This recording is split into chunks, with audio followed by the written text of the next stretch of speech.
Hi everyone, it's Heidi from Costume Co. back with another live stream. It's Saturday night and it's November now. Happy November, everyone. Just want to say, actually, I've already got 30 Days is here. Hi, 30 Days. I saw you here already. He is my lovely moderator. Also, Aaron is here. They're both lovely. And actually, I just want to say hello to 30 Days because he has his own channel. It's called 30 Day Reviews, where he reviews a product for 30 days and then he does a video about it. And he also live streams. So I popped into his live stream last night. He does a lot of products like mustache products that, for waxing his mustache, and also beard products and shaving products. And 30 Days, if you want to tell me a little bit about what's going on with the, it's Movember. So it's maybe you can just sort of tell me a little bit about what's going on with that, and then I'll be able to share that out to everybody today. So what I'm going to do is, so the last few live streams I've had, we had, I had some guests on. So I had Tatiana and Aaron on. I think that was a couple of weeks ago. Like it was just like maybe not last Saturday, but the Thursday before. And then I think I had Kristen on as well. So I think it's been a little while since it's just been me. And I thought it would be nice. We could just sort of chillax. I'm just going to show you guys a few things today. Who else is here? I've also got Bubba Husky is here. Hi, how are you?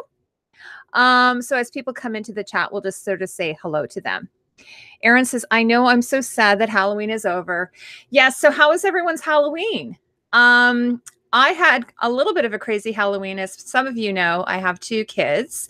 So it was a little bit stressful because this year it was in the middle of the week. And my one son, he dressed up as, I don't even know what the character is. My one son dressed as a ghost. And then the other one, it was like an anime kind of character, like a Mario, what do you call it? A Nintendo style character. So, and Romy, who I'm going to be having over on the show in the next few weeks, she and I were sort of chatting online because she's a costume designer. And so she said sort of like she's like a cobbler. She has, her children have, no shoes type thing. So I'm actually kind of glad that Halloween is over. And because, yeah, it was I find it a little bit stressful. So it was sort of a bit of a sigh of relief for me. So anyway, and then, so what I was going to just sort of tell you about is what's sort of been going on with the channel. And the first thing is I had a video out this week. So I didn't do a full-blown video. I have one planned, the costumes of Sleepy Hollow. My intention was sort of to try and get it out around Halloween. It sort of takes place in the fall. It's sort of a Halloween story. So I am working on that. So the costumes of Sleepy Hollow, that's the Tim Burton version. And it's really fun. I'm having a really great time with it. The costumes are really gorgeous.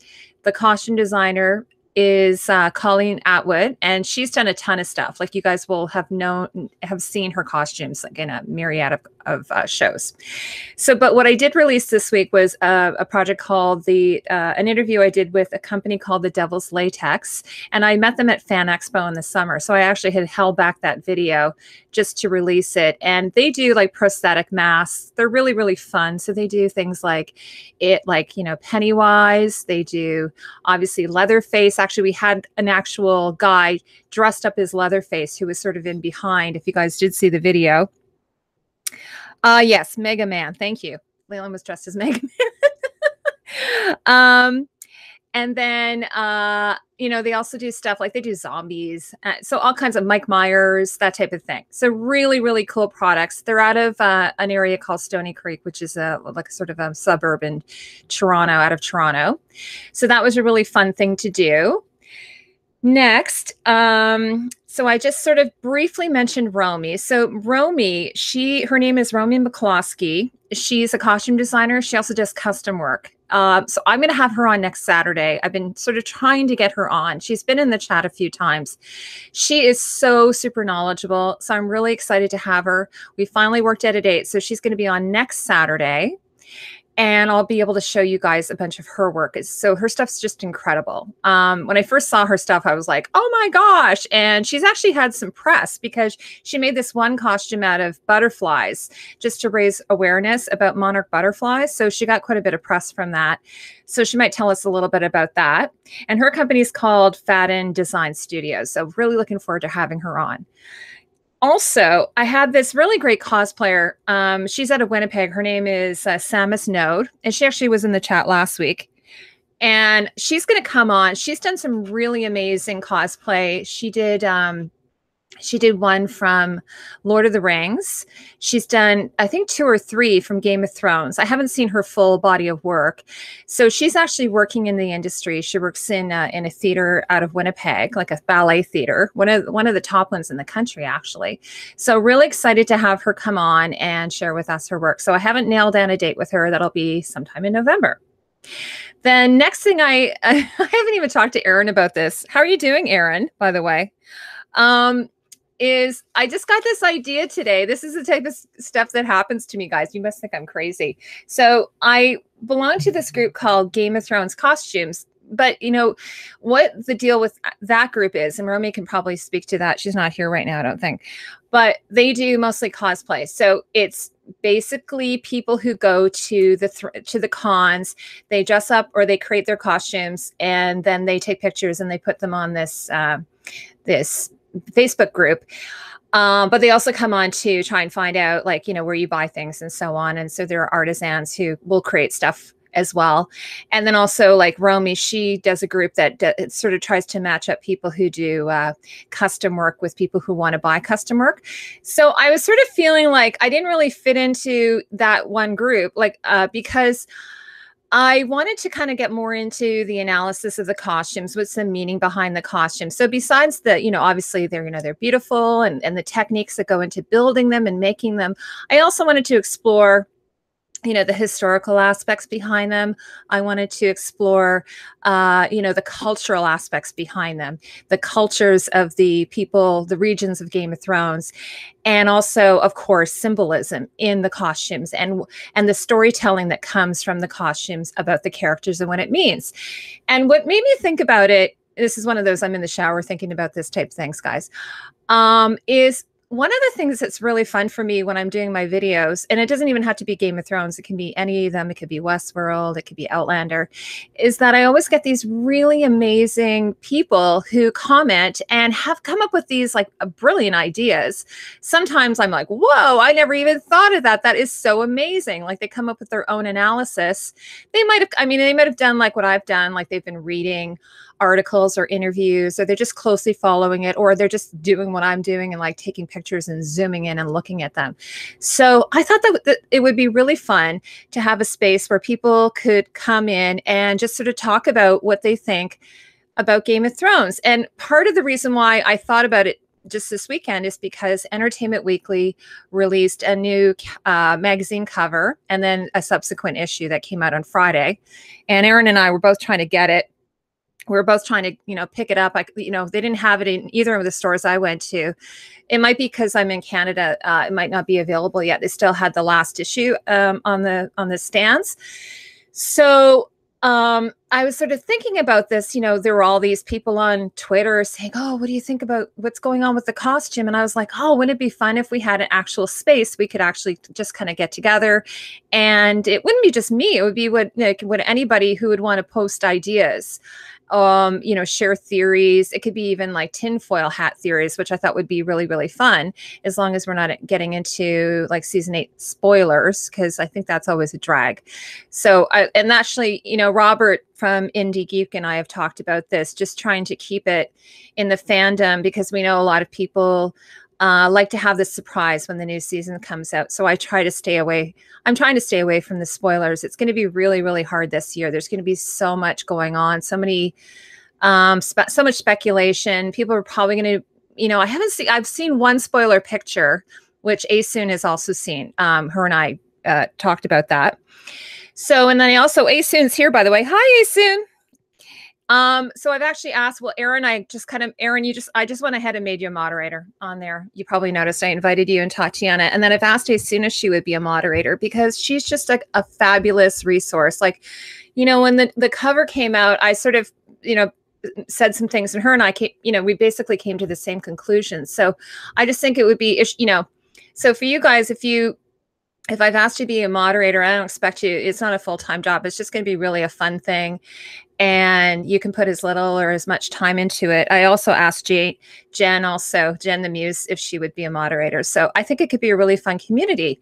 And it doesn't even have to be people who do costumes. It could be anybody who's just really into Game of Thrones and likes to just talk about, you know, like Angela, she's one of,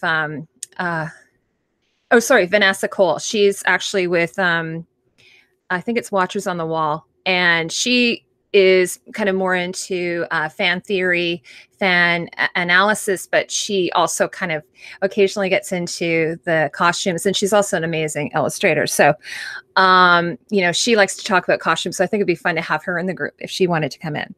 Oh, Romy's here. Hi, Romy. Romy, I just like what went on and on about you for like, you know, 5 minutes. It's really nice to see you.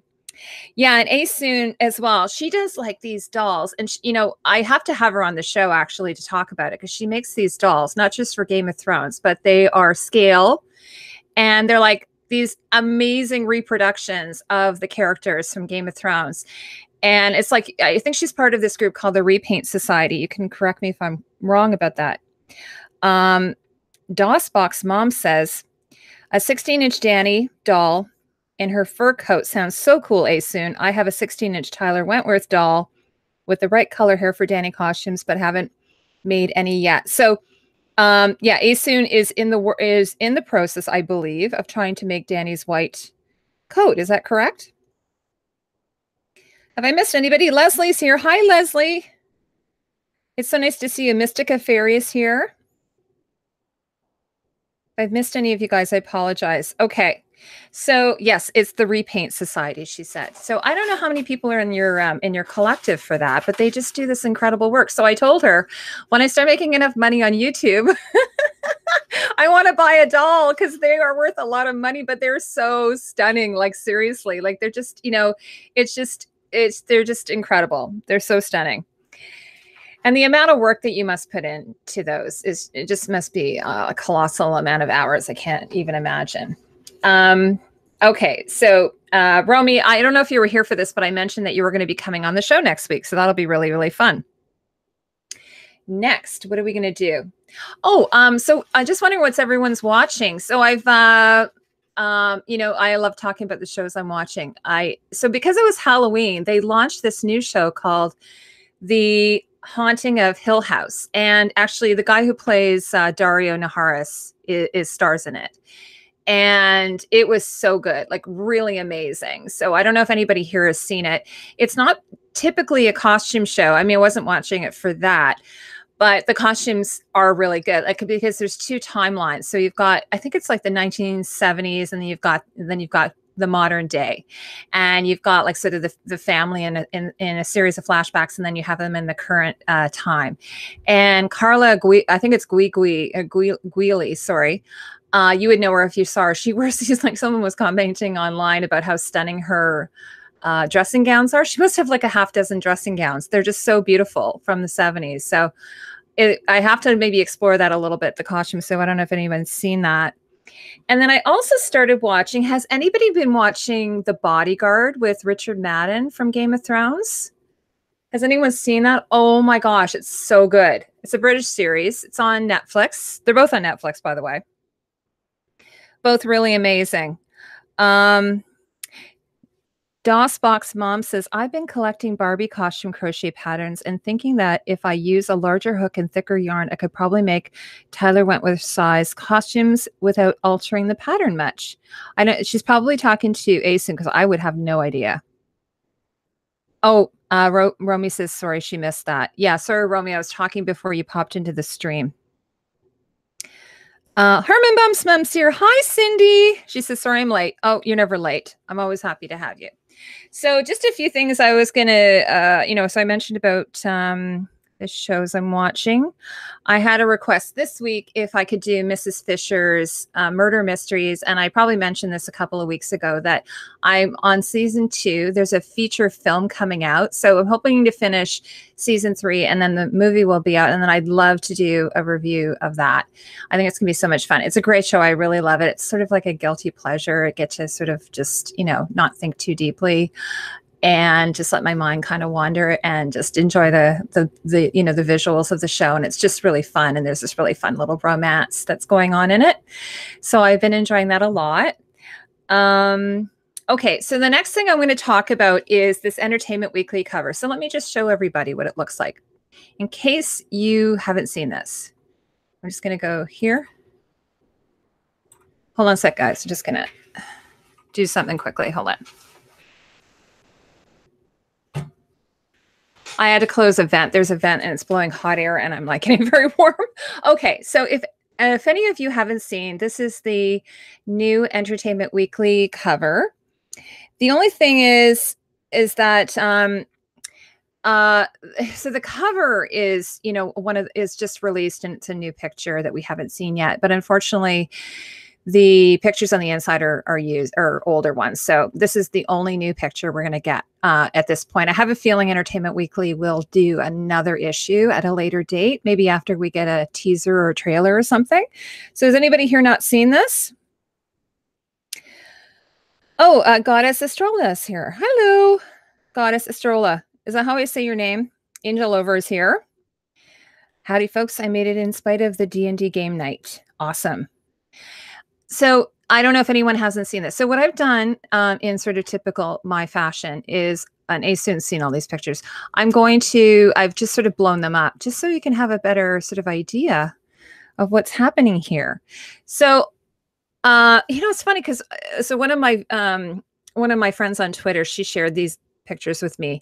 And when I first looked at this, like just very quickly, I just was like, oh yeah, it's the same costume from last season from like, you know, episode 7, but it's not. It's actually a new costume. And we know this because it's got this sort of burgundy fur. The red is starting to creep in. And of course, she didn't go with a, you know, a bright red. She went with sort of like a burgundy wine color. I just want to say one thing about this photo, by the way. This photo that's on the cover, it wasn't done by someone from Entertainment Weekly. It was actually done by Helen Sloan. So she's the on-site photographer for Game of Thrones. If any of you, whenever you see like a professional, you know, shot of the cast, even in the scenes or in the set, those are done by Helen. She's an incredible photographer. She, you know, they're always high resolution, which I love, so I can blow them up and zoom in on them. And so this is by her. So I assume then, I could be wrong, that this is done while they're on location and actually filming. So as opposed to usually Entertainment Weekly will do a photo shoot at an alternative location. So just thought that might be of interest to you. So as I said, the fur, so she sort of sandwiched this little bit of dark red fur into the costume. So what does that mean? Well, and I just want to let you guys know, so when I sort of talk sometimes about what I think, what I'm doing really is I'm trying to think, how does Michelle Clapton think? And sometimes I'm right. I sometimes kind of get where she's going with this. So I'm basing this off of what she said before, which is last season, she didn't want to throw the red right out there. She says, because then we'd have no place to go. So at the beginning of season 7, we saw a little bit of red creeping into her costume. She had, like, you know, the dragon scale cape, and she had some red Swarovski crystals, and she had a little bit of feather stitch embroidery on her costume. But the coat, the white coat, of course, didn't have any red at all. It was just sort of natural colors. And she didn't even wear the red cape with it, actually. She just had no cape. She wore that, if you remember, she had a silver 3-headed dragon, as Michelle calls it, a chain of intent, which I can't see here. Asun says she didn't see it either, but it's possible that it's just hidden by the fur. So anyway, so that's what's happening there. We've got the little bit of red creeping in. So this could mean, you know, I really have no idea, that by the end of season 8, we will see her in complete black and red. Maybe. I'm still not convinced that Michelle will go full throttle. I know a lot of people have been hoping for that. So we'll just have to see there. And in this picture, and this is very important, I'm sure a lot of you had noticed this, that as well, she didn't have this last season, that Dany is wearing this stole, like a collar, which is very much Stark. And it's sort of in a silvery gray, like a white silvery gray color, which of course is how Stark. It's more to the white, but there's a little bit of gray underneath it. So that's obviously very important because last season, and I'm not sure which episode it was, it might have been episode 5, she had this one outfit she wore. And actually, it was a viewer who pointed this out to me, that she was wearing a gray cape with it instead of the red cape. And someone said, well, that's obviously, a nod to John, to show her sort of loyalty to him. So this is definitely, she's moving into that loyalty area.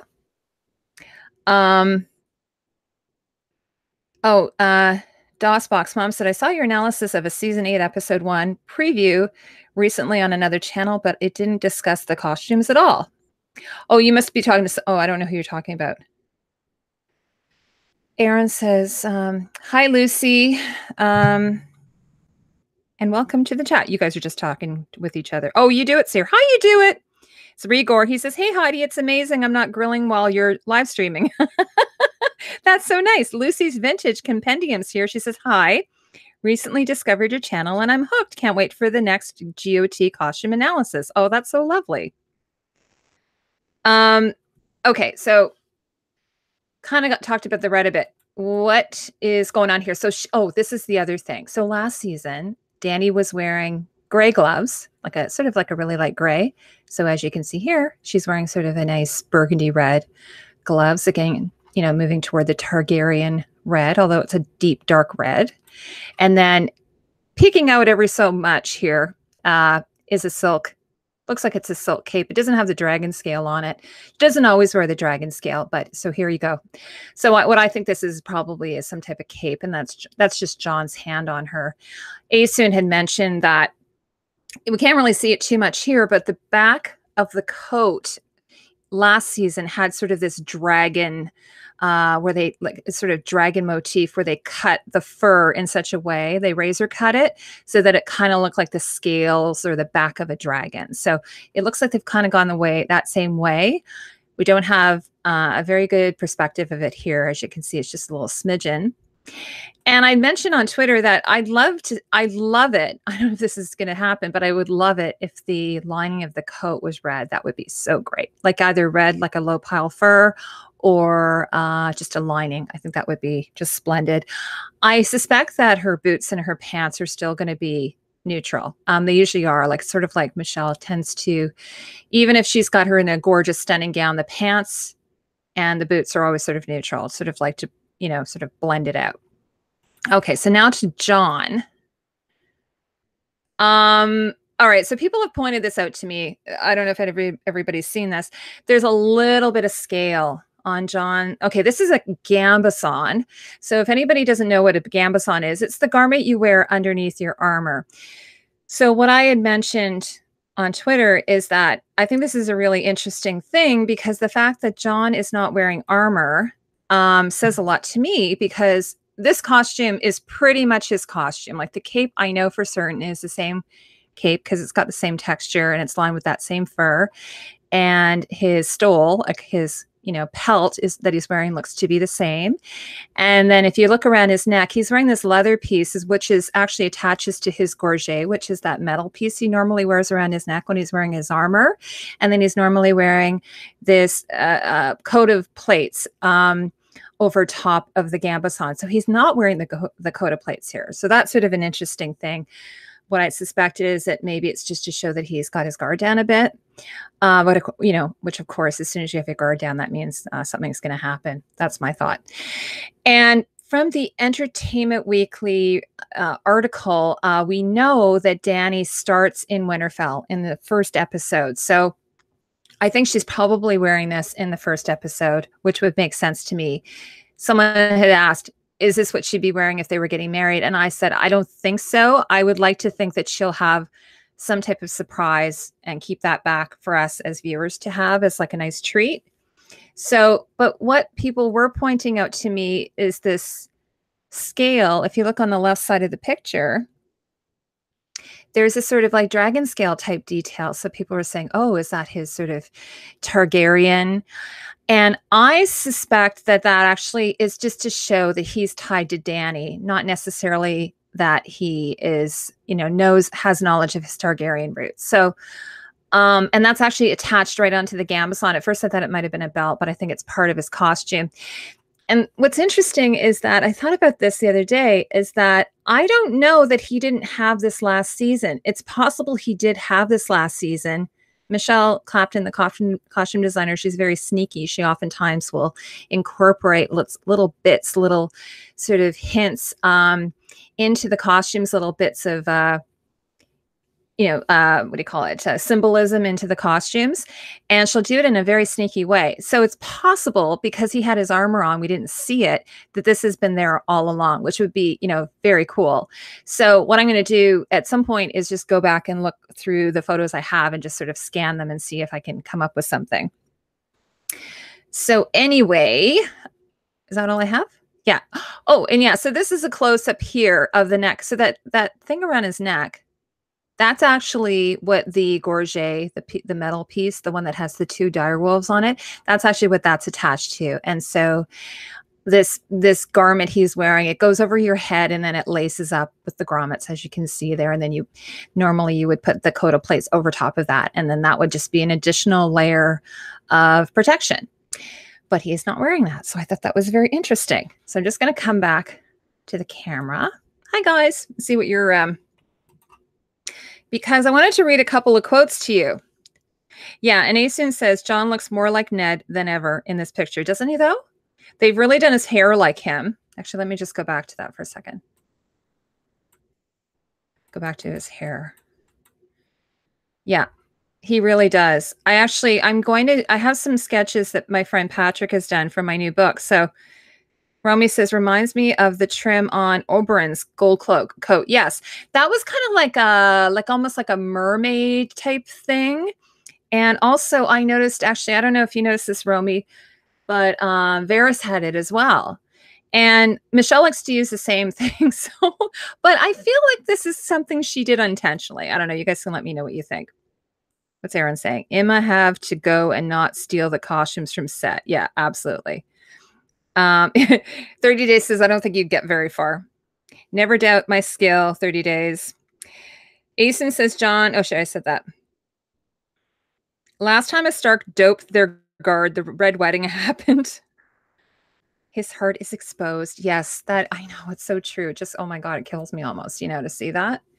So what I was going to share with you about now, has anybody read the Entertainment Weekly article? It's really good. I shared it out on Twitter.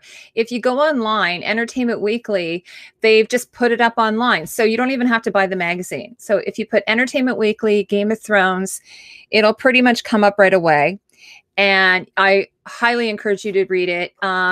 There's not really any spoilers, but there's some insight into season 8. And it's like a really heartbreaking kind of thing to read. It's really like, I was a little bit like verklempt, after I read it. Goddess says, well, Littlefinger did seed the notion of Jon marrying Dany to Sansa last season. It's hard to say if she actually heeded it. Though that would be a hell of a cold open. Absolutely. Very true, Goddess. Okay, so one of the things, so this is one of the things I was going to read to you. Maybe you get some insight from this. Okay, so this is what the writer said. He says, how these fan favorites get along drives much of the drama this season. Okay, so here's one specific tease from the premiere. Sansa isn't thrilled that Jon bent the knee to his fancy new Targaryen girlfriend, at least not at first. So I thought that was pretty telling. I had actually said this on Twitter, maybe some of you who read it. Sorry, guys. That I think that maybe at the beginning, Sansa's not going to, take to Dany at the beginning because she's going to be pissed with Jon, obviously. Kind of like, I don't know if any of you watch Outlander, sort of in the same way that when Jaime arrives with Claire, Jenny's not too pleased with the whole thing because she's really pissed with her brother. But then in the end, she kind of comes around and comes to love Claire. So I sort of feel the same way. And what I said I would love to see happen is for the two of them to really connect and bond.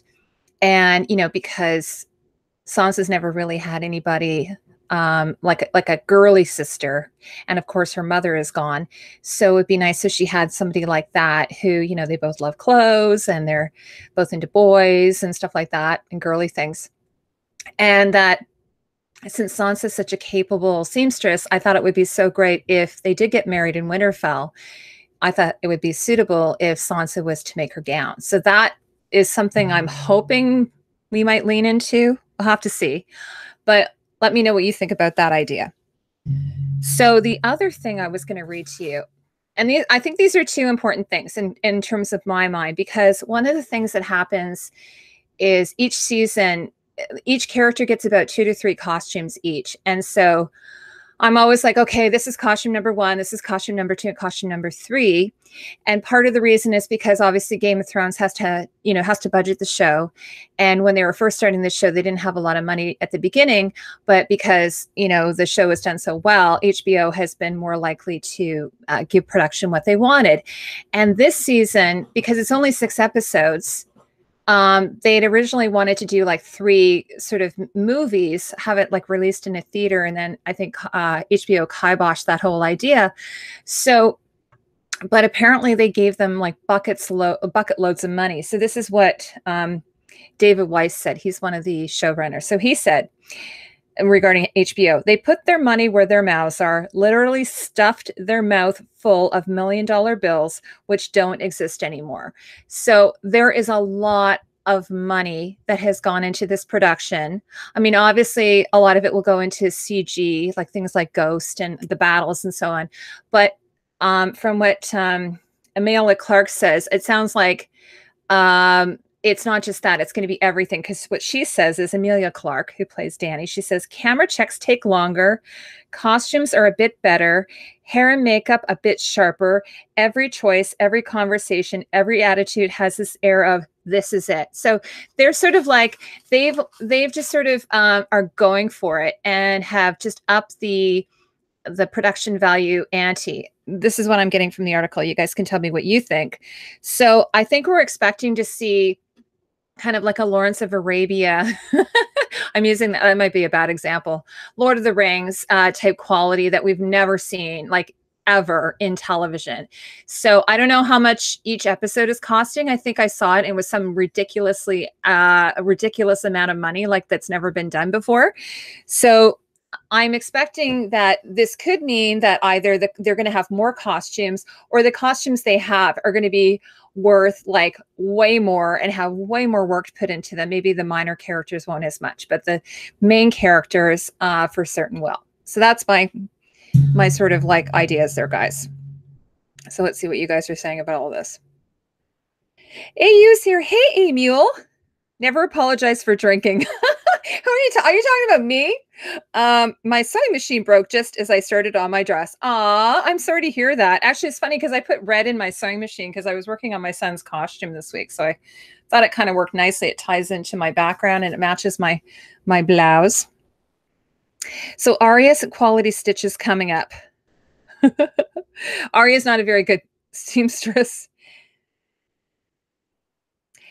Hi, Azia. Do I say Aziaz? How do I say? Oh, that's it. Asus, that's you, isn't it? Are you under another account? What's going on? Or is that Larissa? No, that must be Larissa. Sorry, that's Larissa, isn't it? Asyoz. Larissa, is that you? Oh, Aaron, where are you going? He's got to go. Gotta go. Sorry. Oh, Aaron, I'm sorry you have to leave. I hope you're okay. Goddess Estrella says, night, Aaron. Bye, Aaron. Very nice red match. Thank you. Thanks. Thank you.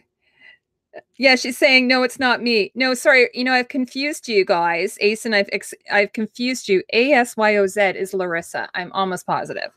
Because she's got a picture of a dog, a little dog. Because everyone has different names on Twitter or sometimes on Facebook. So I get a little confused sometimes with you guys. Mystical Fairy says, I am doing it by hand now. First time I ever do anything like this. Haha. So yeah, Arya. What are you doing by hand, Mystical Fairy? What's she doing here? My sewing machine broke just as I started on my dress. Aw. Well, hand sewing oftentimes can just result in a much nicer product. So hopefully it turns out really well for you.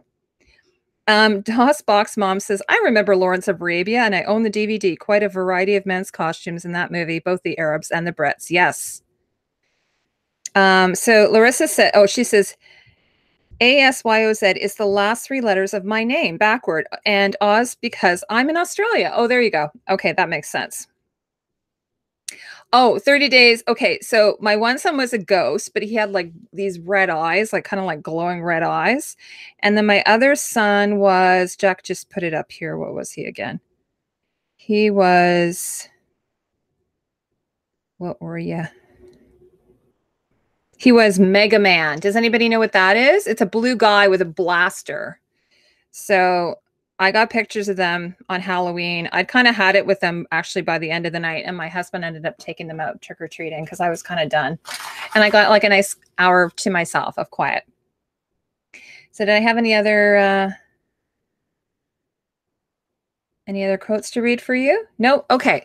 So does anybody have any questions about the Entertainment Weekly pictures? Because I'm going to move on unless you want to talk about it. Anybody have any ideas about that?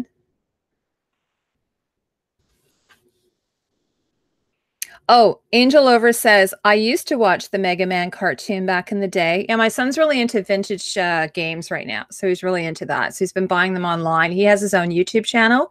So when he makes a bit of money, he goes, he either goes online or he has a store in Toronto that he goes to buy vintage games. So that's sort of what he's doing. And I figure it's not a bad thing. Like, you know, because if he tires of it, he could always resell them and probably make back maybe at least what he bought them for. So I don't really, and he also buys a couple, he's got some vintage systems as well. So I don't discourage it. I figure it's his own money. And like I said, he can always sell them back again. Okay. So guys, the next thing I'm going to do, and this is sort of me plugging myself. I mentioned this a few times. If any of you remember, I had my friend Patrick on. He's an illustrator, and he's illustrating my new book that I have coming out. And I got this idea a while back. Maybe it was like back in the spring of doing a book on the costumes of Game of Thrones. But what happened was I encountered some issues with rights. So I had actually, and everyone was really nice, like HBO were really nice. And I talked to Michelle's publicist or rep. And I also got a really nice response from Michelle Carragher, who is the embroidery artist on the show. So basically what it is that because I can't get the rights because HBO is going to be coming out with a book in the near future. And I would have to have rights even just to use anything. Like any illustration, any picture, anything, even if it's something that Michelle Carragher did, I would still have to have permission from HBO. So what I decided to do with Patrick, because he's got experience doing this, he's got a book on Queen, he's got a book on David Bowie and so on. We decided to go with original custom illustrations. So the book, it's going to be called Game of Thrones, an illustrated costume guide. The first book, it's going to be the main characters. I can't do all the characters yet. And then we'll probably do a second book, like a volume 2, sometime maybe after the new season's out. So the goal for this book is I'm trying to get it out before season 8 is aired. So it would be the type of thing that people, obviously, I guess if you're into cosplay, it might be something good for you, but it's really just anybody who's interested in Game of Thrones. So it's going to have about 150 original illustrations that are done by Patrick Lemieux. And then it's going to be, the text is going to be edited by me. So that's sort of the idea. And 30 days, they are so good. Larissa says, I can't get into the Entertainment Weekly site for some bizarre reason, so I haven't seen the article yet. Oh, Larissa, I want to talk to you about the book, actually, because I was going to ask you if you'd be interested in being a beta reader on it. Like, I was going to message you separately. I'd love to have you involved in that. Larissa's like, she's so awesome. Like, she's just really supportive. And, she's been one of my earlier viewers, and she's always left really great comments. And she's like, hey, Heidi, you screwed this up. You messed the way this is said. Actually, we were talking last time that I'm always mispronouncing Game of Thrones names. So I had thought about doing a Game of Thrones pronunciation guide, like t-shirt, which I thought would be a riot. And then Aaron had suggested that I do a mispronunciation guide, like the way I say the names, which I thought was so funny because people get so mad at me. Like they like literally like lose their minds when I say someone's name wrong on Game of Thrones. So I just thought that would be really funny. It'd be like an inside joke. So Mystery Fairy says, please Game of Thrones, give us more colors again. Yes, absolutely. And oh, she says, I'd love to beta test read. Awesome. Okay, so we will talk. I'm going to talk. So anyway, so what I've done here is, so Patrick's done almost about 100 illustrations so far. So I just have a small sampling to show you guys. What do you think if I show you these two? So I'm just going to, I've got them in order of the characters. Okay, so here, I'm just going to go to the screen. So the first one is, sorry, I keep hitting my mic. The first one is, no, this is Cersei. Yeah, like something pink for sure. So this is, it's funny because, you know, Patrick, he's really working hard at these drawings and he'll send them to me and then I'll be like, oh my God, I never even noticed this. Like I'll start to notice things. Like he has a different eye than I do. So he sees things in a totally different way, and which then presents it to me in a different way. So as you can see, like the costume on the left is from season 8. The one in the middle is from season 1 and 2. And then the one on the right is from season like 3. It's she wore that to Tyrion's wedding. So you can see the difference. Isn't that shocking? Now he's kind of pumped up the green blue a little bit in the center one, but still it's pretty dramatic. So I just love to compare that. So these aren't, I don't have these in any particular order. Patrick's just been sort of doing them as he goes along, and then I just sort of add them. And these are just done with like a cell phone. So they're not the best pictures, but the book will have them obviously nicely scanned and so on. So that's Cersei. The other thing you can really see, of course, is the change in her hair. And everyone knows that I'm not, you know, I'm not super crazy about that short style, but so these are by Patrick. I will have him back on. I think about a month ago, I had him on and he hadn't done that many pictures then. Maybe he might've had like 30 done at that point. So we just sort of went through them and then he sort of explained his sort of process and how he sort of came to this. Because he's such a talented artist, like one of the things he did, he looked at pictures, but he also would look at how the character would be in the scene, and then he could glean some insight into the costume and how it moved and so on. So that was really, really helpful. She says, I'd love to see Sansa and Arya versions of those. Yeah, I have a bunch here, guys. Let me go to the next one.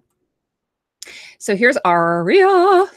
The one on the right, she's really tall. She's like sort of like mountain, what do you call it? Like Towering Inferno Arya. She's like, sorry, it's just not scale. But again, so I just wanted to show you. So the one on the far left is season 7. The one in the middle, which, you know, that one is really famous because she had to wear this for like 3 seasons. And I think he did a great job on that. He really captured it. And then the one on the right is the House of Black and White. She didn't wear it very long, but it was kind of important. It was kind of an important costume. It was sort of her transition costume. So yeah, so Larissa says, wow, those drawings are amazing. He did an amazing job. And Asun loves Cersei's black dress. Actually, this, you know what, Asun, the one on the far left, I love this costume. The one with the crystals and the spikes and everything. I love that costume. I just wasn't crazy about her more dragony scaly one. That was my least favorite. And then the one of the dragon pit, you and I talked at length about that one. So Herman Bum's mom says, wow. Avery says, which character had the hardest costume to prepare for in this book? Completely choosing specific costume, dislike, etc. Oh, complexity, choosing specific costumes. I think probably right now, I think it's probably Marjorie's wedding gown. There's so much going on because it's the jewelry, it's the hair, it's the gown itself, it's the fabric, her necklace. There's just lots of elements. And then, and probably, yeah, I'd say probably the wedding gowns. So Sansa's wedding gown, both her wedding gowns. Those are pretty complicated. Some of the guys, even Joffrey's, I think anything that's like really, really elaborate. But because I'd already done some analysis already, I'm not starting from scratch. I have some information to go through. So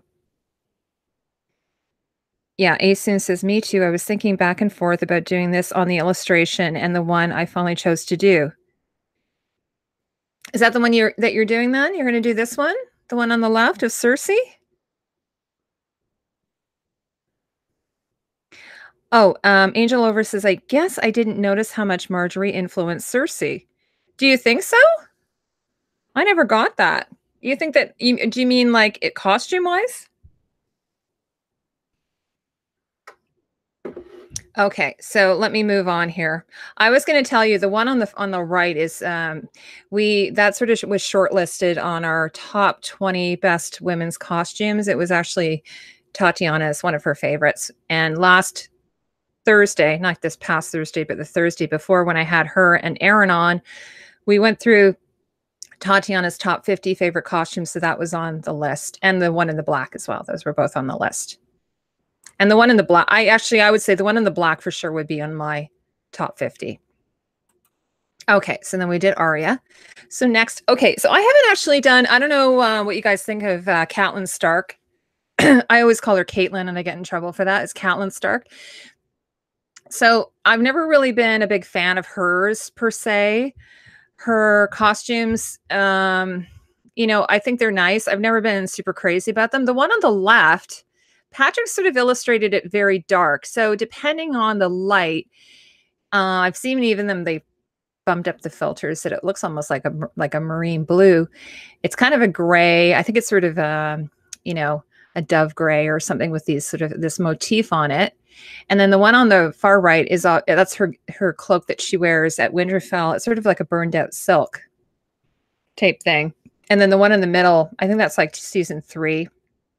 So I have to do a little bit more work on her. Just wondering what you guys think of Catelyn. Oh, what was I saying?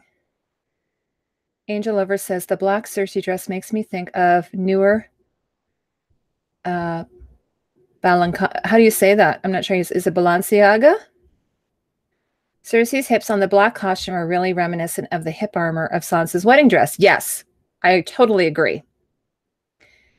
Asen says, I was thinking back and forth about... okay. No, I did a Cersei with the spiked collar for the promo before the last season started. Oh, okay. Do you remember any of those hip armor pieces other than on Sansa's wedding dress? I was going to tell you, okay, I came across this the other day, that originally there was this illustration that was done of Cersei's red dress, like, the one that has the the lions on the sleeves. It's like a kimono dress. Michelle had originally intended to put those sort of metal pieces on her dress, and then she ended up scrapping it, and then she ended up instead using them on for Sansa. So no, I haven't seen it on any of the girls. So she's the only one. Herman Bumps Mum says, I love the center costume. Yeah, that one's kind of like, again, Patrick sort of drawn it sort of more of a blue. It's almost sort of like it goes into the teal, and it's like a felted sort of cloth. I think I found the fabric source for that. That's the other thing I was going to tell you guys. If I have fabrics, I'm going to include those in the book. I've gotten permissions from the suppliers, so I will have those in the book as well. Angel Lover says, I can't pronounce it. So there you go. We're equal. The House in Black and White costume illustration looks more like the Waif. Oh, well, they were very similar. He's probably done it a bit more to the black. It is kind of a grayish color, but they actually are quite similar. And their hair was similar. Isn't that interesting that they wore their hair kind of the same? Because they were supposed to be no one, right? So I guess they just decided to have. And then she's wearing the sandals, which she will wear later on when she's the beggar. So she keeps those sandals for that. And the flap in the front apparently is supposed to be, I read this, I don't know if this is true. Maybe it's a book thing. the flap at the front is intended to go over your face, to cover your face if you, like say when you're taking care of the bodies and they smell. So that's what the idea for that was. Avery says, I like the cat costumes, but they are probably harder to like because she doesn't get any statement stuff because she's relatively provincial compared to Cersei and other moms. Yeah, absolutely. That's a very good point. I totally agree with that. Poor cat. But I do like the one on the right. I think that's really beautiful. And, you know, this is something that a viewer pointed out to me that, here, let's see if I can go ahead here. Well, I'll show you in a minute, but the fabric on the cloak that Kat is wearing here is also used on the trim on Ned's, one of his coats. So that was sort of a nice thing, again, like tying the two of them together. Yeah, Larissa says, yes, I remember the red dress of Cersei's. I think it would have looked silly with those hip things. Yeah, I don't think it would have worked because it, you know, it was sort of like drapey. It would have been odd, right? But I don't think she originally was going to do that kind of kimono style. So I think that's why it, you know, when she changed the silhouette, she changed her mind on that. Okay, so let's go on here. All right, so here's Joffrey. I've got a couple of his fancy duds. And Patrick did a really great job on the fabrics here. So the one on the left, that one is from the wedding, Tyrion and Sansa's wedding. This is a beautiful fabric. Both these fabrics actually are from a company called Rebelli. They're Italian, and they've been around for like a century. So they do like reproduction, type fabrics, and they're actually they do like upholstery and drapery, but a lot of people in the costume industry tend to use sort of drapery type fabrics and decor fabrics because they tend to be more sumptuous looking. And then the one in the center, of course, is from his wedding to Marjorie. And the one on the right, that actually, I think that's from, it's funny, I always forget when Patrick sends these to me. I think that's actually from the tourney of the hand when he's sitting with his family, with like Robert and his brother and sister and Cersei. And he's sitting there looking all like pissed off. Lady Laura Danes here. She says, didn't like him, but loved his costumes, and a very special hello to you, my lady. Aw, that's so nice. Haha, Joffrey's pics came up and my daughter said, oh, look, there's the turd blossom. She's so descriptive. Yes, absolutely. But he did dress really nicely, don't you think? And he's got his crowns. Now the crowns are slightly different. The one he wears to, so the one on the left, the one he wears to Tyrion and Sansa's wedding is his crown, like his Targaryen crown. And then the one he wears to the wedding, some of you, if you've seen my video, it has like the rose vines, like the spike of the, what do you call them? The thorns sort of like creeping through there. So, yes, he did dress impeccably. Absolutely. He was a bit of a clothes horse as well. Him and his grandfather. So next is Jamie. These are really great. Jamie's like in very neutral tones, actually. So on the left, that's actually, the first outfit he wears. He wears this under his armor. So that, is talking about a gambeson. So that's what that is. It's a leather gambeson. And then he just, interesting. I'm just thinking about this. So again, instead of doing the deep, crimson red, that bright red, she's just sort of done more of like a burgundy red on the collar and his belt. And then over top of that, he would have worn his armor. And then the center one, it's funny, I didn't even pay much attention to this costume at all. This is when he's taken by Catelyn. So, and even though it's like a very rough costume, it's actually really beautiful, like really nicely made. And they did a great job on it, I think. But it's just one of those things you don't really pay a lot of attention to until you're sort of like really looking at it. So I was really happy with this drawing. And then the one on the right, the far right. Now I can't tell you exactly. This is one of his king's armor that he's wearing. This might be the second one. It might be the first or the second one. So if any of you noticed, he actually has about 3 incarnations because, of course, he is the King's Guard under Robert, and then he becomes the King's Guard under Joffrey, and then he becomes the King's Guard under Tommen until he's summarily fired. And then he then just switches right into his Lannister armor. So he has 4 sets of armor, but 3 of them are the Kingsguard, and through each monarchy, there's a new guard. And we even saw that actually in a flashback with the Targaryens. They had a different type of Kingsguard uniform as well. So I think this is the first one. I could be wrong. I can't tell exactly. It's actually sort of like a bronze with like a white overlay, like it's etched or engraved, and then it's got like sort of like inlaid ceramic or something like that. It's good to be king. Hey, 30 days. Oh, you were here already. I thought you left and came back. His crown really follows his story. It starts off lion crossed with stag, then they become lion crossed with roses once Marjorie comes in. Yes. And some people didn't like his crowns. I actually thought they were beautiful. They were made in this place in Ireland called Steenson's, and I thought they did an amazing job. So Lady Laura Dane says she likes the third one best. Are you talking about Jamie? Sir Jamie? Over time, he loses his stag a bit more and more, even in the embroidery in his clothing. Yes. I wonder, would Game of Thrones look better if it was more colorful, or would everything clash? Okay, so this is a great question. The issue is that, and this is funny because I saw, I don't know if any of you watch Adam Savage. He's like a prop builder. He used to have a TV show with this other guy called Mythbusters. And he has a show now, and he sometimes goes to the cons and he interviews people dressed up in costume. And he was doing this great interview with this guy who was dressed up as one of the police officers from The Fifth Element. And the guy from The Fifth Element, the guy who's dressed up in costume, was saying that he wanted to dress screen accurate, which is in cosplay is the name for how something appears on screen.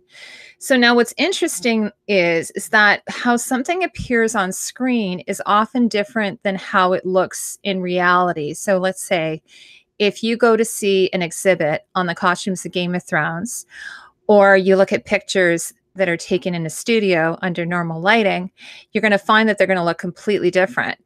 So a lot happens in after they shoot the film, a lot happens in the post-production. So they might have color corrected things. They might have added filters, done some different things so that in the end, it looks nothing like how it would have looked when they shot it.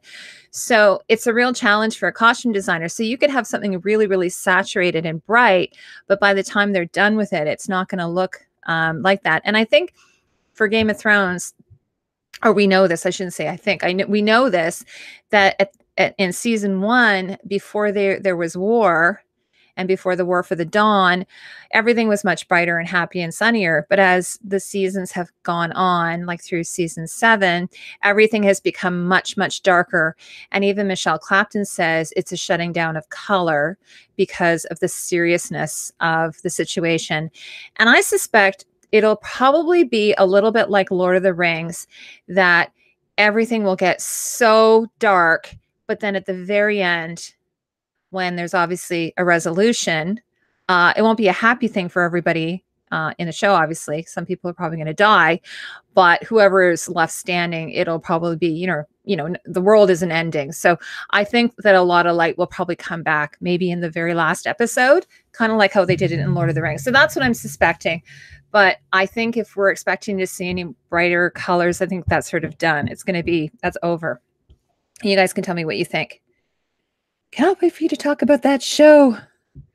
It's the same they did with Harry Potter series. Yes, exactly. Oh yeah, for sure. So the very last episode of Harry Potter, very last movie of Harry Potter was super serious, right? So, but then at the very end, all light came back to the world. Everything was restored. Balance was restored. And then we had, the sun rising and all that kind of thing. End of the long night kind of thing. That's what I think will happen. Things need to get more muted, if not, it's not frivolous anymore. Yes, exactly. Romy's back. She says, I'm back. Hope I didn't miss too much. I was AFK while you were doing cat. I'm not. What does that mean? What's AFK? Yes, Heidi. It's the same they did with, oh yeah, I read that. Are you saying we won't get a happy ending? I have no idea. I have no idea what's going to happen. I would be a fool. I think, well, I think what everyone's been saying, this is what I've heard, is it's going to be bittersweet. Does that make sense? It will be bittersweet. So next. So here's Danny. So I try to just give you guys a few sort of different looks for this. Oh my God, by the way, I saw it today. The costume on the right, the Danny costume on the right, when I was on the Game of Thrones cosplay group, there was a girl who did this costume and it was amazing. She made her own wig. She made the gown, and then she had someone make that sort of jewelry piece that she wears. But it was amazing. Like the wig itself was pretty amazing. I have to say, if someone's going to really go wrong with cosplay, it's oftentimes with the wig. That's, they'll have a really great costume and then they'll just have this really bad wig, and that'll just kind of ruin it for me at any rate. Maybe I'm being a bit hard, but yeah. So I think if you're going to do cosplay, I would probably maybe invest in the wig, because that really can make or break the costume in a lot of ways. You could probably, like the one on the left, for instance, I've seen people do that in cosplay. It's pretty simple. They've done like a very, very simple thing. The belt is a little bit more complicated, but there's people on Etsy that'll sell those. And, but the wig is so important. So obviously the one on the left is her costume from Quarth, however you want to say it. And then the one in the middle is her, sort of Khaleesi conqueror outfit, getting business done with that really great cloak, which I love. And then the one on the right is from the fighting pits of Marines. So, really like kind of full couture going on here. That's what I think. I sort of compared this to, there's this fashion designer named Charles, lost his last name, but he was famous for doing these types of cloaks back in the 40s. They were just stunning, very structural. So the one in the middle ended up on our top 20 list just because it's so iconic for Danny, right? And I think Patrick did a really great job getting the gold sort of on that chiffon on the far left. And Larissa's daughter has dressed up as Danny. If she's in earshot, she dressed up in the wedding gown though. And she did a really great job. I almost always use my own hair cosplaying, but while it's rather long, it's nowhere near a Game of Thrones wig. Well, yeah, I was going to tell you actually. So I don't know if anybody saw this. So I went to Toronto Comic-Con, and there's these two girls that I know in the community, and the one girl, she always just does Sansa.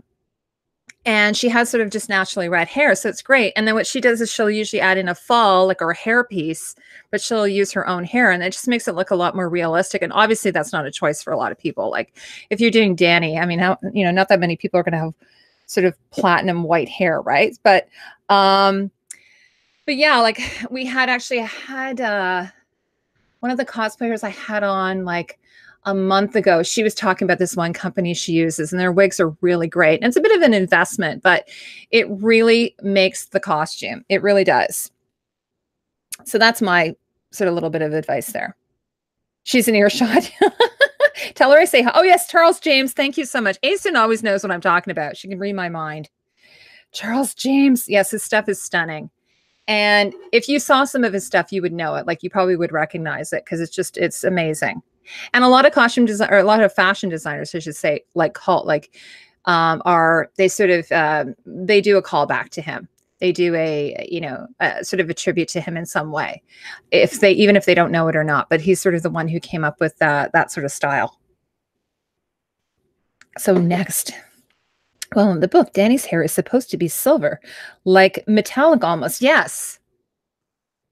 That's why I want to, Larissa, that's why I want to have your help on this, because I haven't read the book. So I don't know why they made that choice for the show, to be honest with you. And I guess she's supposed to have like violet eyes as well. So I'm not sure why they came to this choice. Maybe they didn't think it would read well on camera. That's the only thing I can think of. Mikey Glamangore has a set of new wigs. She's brought out so she brought it as a collab with a wig maker, and there's a long mid-back silver wig. First time I saw it, I thought, Danny. Kind of off topic, but has anyone else read anything other than A Song of Ice and Fire by George R. R. Martin? That's a great question. You guys can tell us. Yes, violet eyes she has. So she would have had to have worn contacts. So I guess they decided not to do that. Maybe that would have been a bit too challenging for the actor. Because I know when Maisie Williams had to wear the, the blind contact lenses, that was a real struggle apparently for her. I'm not sure. I'm just speculating there, guys. So here we have Melisandre. And if anybody knows, like Melisandre's probably like she's like my favorite costume-wise. I just, I adore her costumes. My favorite costume of hers is in here. It's the one when she, sort of spoilers, it's the one from season 6 with Shireen. I don't want to get into it in case anybody doesn't know. But it looks like kind of like a wood grain or a moire pattern, and it's sort of a blue and red. I love it. It's my favorite. I'd say it's probably my favorite costume in the whole series. Someone had asked me a couple of weeks ago about it and asked me and I was like, oh my God, I don't know. And then I was like, of course, that's it. But these are all amazing. So the one in the middle is the one we first see her in, and she's got all of the Rayoler, if that's how you say it, Rayoler, the Lord of Light sort of armor jewelry. She's got a chain belt, and she's got the collar and everything that's got the hectagonal, I think it's hectagonal shapes, and like a polygon. And it's sort of like a red chiffon. It's like a vivid, she looks like she's on fire and she's on the beach and the wind is blowing and it's fantastic. And then the one on the left, I believe it's kind of more like, again, getting into more the burgundy is, I believe that's like when they're in Dragonstone. And then the one on the right, I have to ask Patrick, this is either from season 2, I should say. Because again, it's got the polygon motif within the fabric, but it might also be from season 6. So I have to double check on that. And then of course she always has the collar, which is, the glamour. And I love it too, because her hair always sort of like matches her dress. It's amazing. They did a really good job, I think, with that, with tying in her hair. I've said this about John as well. His hair always ties in really nicely to his costume. And I think they did a really great job. So Mel, she's like my fave. I know she's a bad girl, but I love her. Larissa says Emma, Hermione, was supposed to have buck teeth. Oh my God, I'm glad they didn't do that. But she couldn't speak properly with them in. They do show up in one shot when they're getting off the Hogwarts train. Oh, that's an interesting fact. That would have been awful. And then she'd have to wear them for every movie. Sorry, guys, I have a bit of a tickle in my throat for some reason. Where am I here?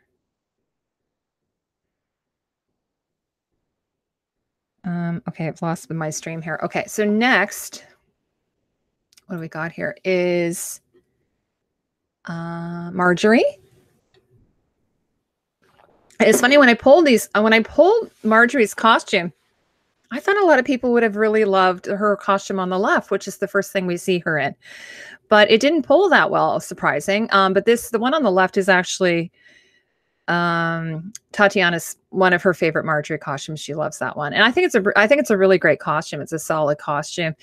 And unfortunately, Aaron's not here, but he was telling me that in season 2, when I think something happened when they were filming, that some of her costumes got destroyed, that they actually had more costumes for her.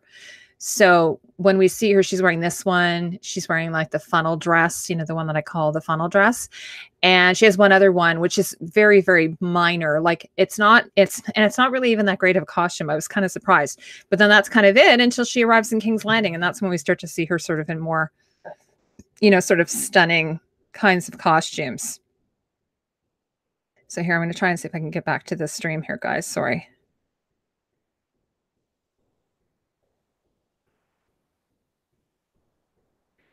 What am I doing here? Home. Okay, and then the one in the middle, do you guys remember this one?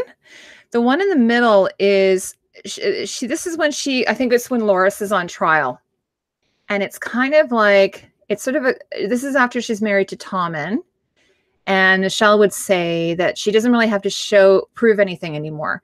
So she's more covered up. She is wearing sort of gold. She kind of moves into gold. She sort of does, so does Elena. They both kind of move into gold. She's got this little bit of, I love this shawl though. It's kind of like a shot taffeta sort of plum color. And she's actually wearing her wedding necklace. And the fabric has sort of like, I don't know, like a fern motif. But it's very pretty. And so it's sort of subdued.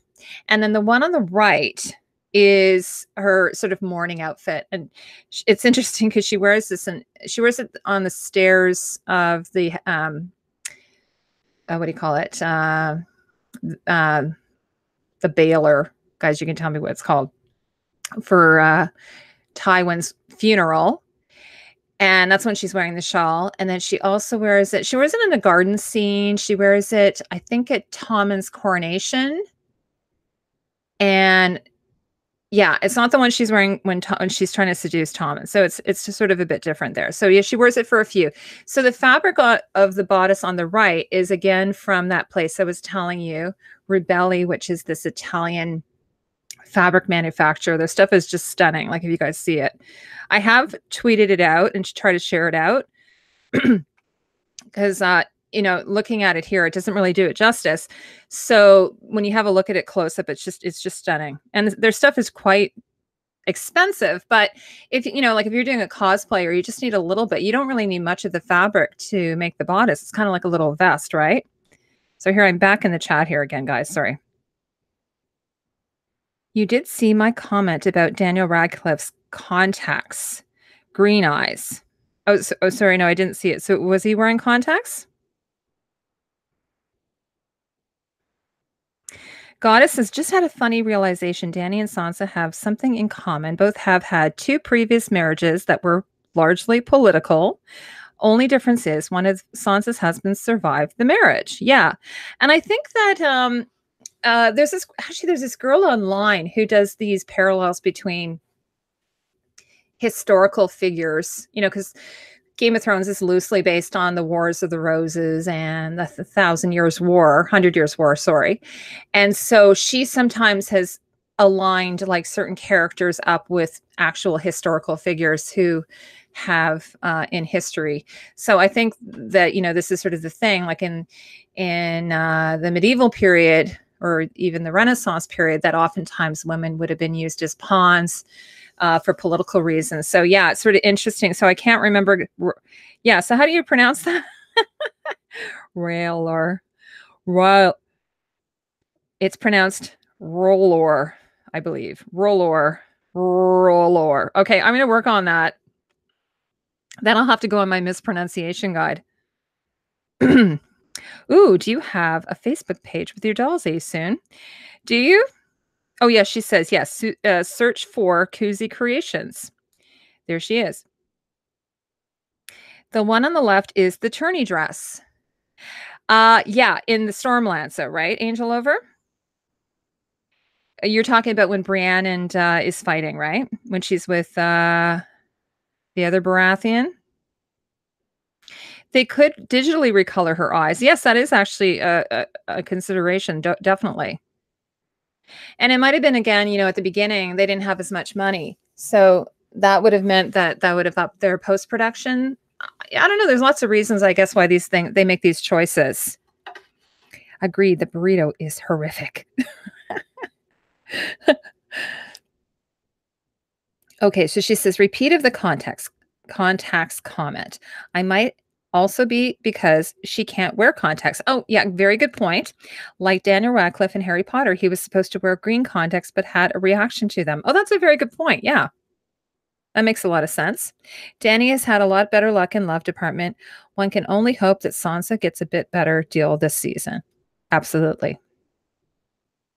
Talking Thrones has looked into the parallels between Game of Thrones and history too, I believe. You know, I used to watch Talking Thrones, but I stopped because he always had spoilers. And last season, he had this one spoiler that was so crazy, and I got it in my head that it was going to happen, and then it never did. So I was just like, okay, that's it. I can't watch him anymore. Because it kind of ruined part of season 8 for me. 7, I should say. So nothing against him. He's a wonderful creator, but I just can't watch him. Yes, Brienne and Loras were fighting, and Loras lost. I know. Brienne, she rocks. So here's John. We were talking about this earlier about John and his father, Ned. Eddard. So, so this one on the left, I talked about this before I think my seasons have a video, how close he's really coming to look like his dad here. So here he is. So this is what I was saying. So this outfit here is exactly the same as the one he's wearing on the cover of Entertainment Weekly, the one that's on the left. So the difference being that he doesn't have that gorget, which is that metal neck piece with the two dire wolves facing each other. And he doesn't have that coat of plates, which is, that piece of that garment with those diagonal sort of diamonds on it, or the belt. So he is actually just wearing whatever that garment is underneath, I believe. And then the cloak is the same. I know because I examined the fabric really closely, and the stole is the same, or the direwolf pelt. So obviously I can't see his boots, but likely they're the same. And then the one on the right here, that's when he's north of the wall. So apparently Kit Harington was really happy to have this costume because I'm not sure how much his Stark armor weighed, but apparently it's quite a bit. Because he would have had the gambus on, and then he would have had the armor, and then the cloak. Although the cloak wasn't lined, but it did have fur, and then the pelt and everything. It would have been quite heavy. Probably a couple, maybe a couple of 100 pounds actually. So the one on the right, which is made out of skins and a little bit of fur, would have been quite a bit lighter. So apparently he was pretty happy about that. I hope Sansa okay, I read that. Watched a video where a god. Oh wait, no, I didn't read that, goddess. Sorry. Yes, I hope Sansa finds love. I think after Ramsay, she undoubtedly realizes just how good Tyrion really was. I'm really looking forward to their meeting again. Me too. Now, some people have sort of speculated, would they stay married? Because technically speaking, they are still married. Her marriage to Ramsay would have been, bigamy, right? So technically speaking, she should still be married to Tyrion. I kind of think that she'll just stay unmarried. That's just sort of what I think, kind of like Elizabeth I, who, again, she's been kind of compared to. And she'll just stay the Lady of Winterfell.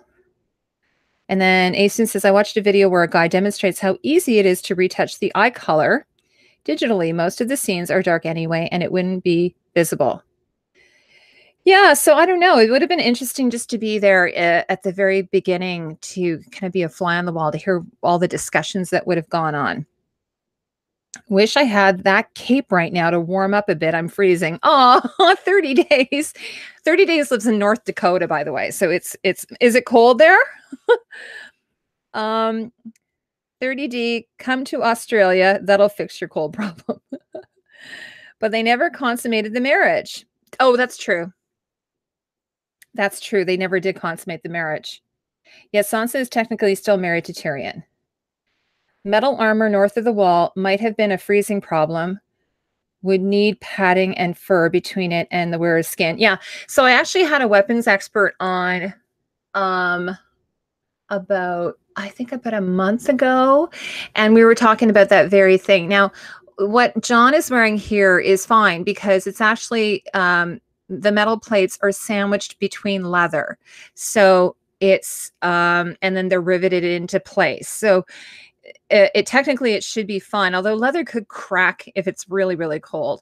And then the metal gorget is over top of the coat of plate. So it should be okay. But normally if you were wearing metal, you'd have to line it with something, I think. There's a scene in one of the episodes in season 7 where Sansa says exactly that. Oh, did she say that she's still married? Or that she hasn't consummated the marriage? She tells the armor off because there's no leather lining in the chest plates. Oh, okay. I see what you guys are talking about. It's been cooler here in Texas. However, it's currently 71 degrees. You are always welcome. Aw, that's nice. Well, I'm in Toronto, so it's today. We're working in Celsius, but I think it was like 8 degrees Celsius, so which isn't terribly cold, and it was a little bit sunny, but it's basically been raining all week. It's just been pissy here. I would love to have some sunshine. So here here's Sansa And again, I've got a couple of her different looks. So the one on the left is when she goes to the Erie. She's actually wearing a dress that she wore in King's Landing, and then she's just topped it with this cloak, which I love because it's got that really big full hood. This is sort of really distinctive to her. She has a couple of cloaks, and then in season 7 she wears she wears another full cloak, and then at the end of season 7 she adds this really great full hood to it. And it's sort of, I always compare it to the French Lieutenant's Woman, if anyone's seen that with Meryl Streep. Holy hell, 8 degrees is not terribly cold. It's cold here today, and I think it's 22. Well, are you in Celsius? I'm in Melbourne. You're welcome here too. Thank you. Well, you know what the thing is, Larissa, it's not that it's cold, it's just that it's wet, so it's damp, you know what I mean? So it's just kind of miserable, and it's that misty rain. I would say that the costume in the middle is probably my favorite. So this is the one that Sansa wore to the Purple Wedding. And it's beautiful. It's kind of like this, the fabric comes from a company called Chase Irwin, I believe. And it's just like this beautiful kind of like matelassé, kind of like a creased silk. And of course she's wearing the, the necklace that they used to poison the Joffrey's wine. And then the one on the right, now Patrick and I have had sort of discussions about this one. You guys might not even remember this, but there's a scene where she's in a pub with Peter Baelish, and she's sitting down and they're traveling, and she's sort of in disguise as his niece. And she's wearing, I think it's kind of blue-black. It's kind of blue-black. Patrick's done it more to the blue. And it's actually very similar. I think it's the same fabric as the one in the center. It's just, it's a darker color. Or they've dyed it. And then she's got the closures.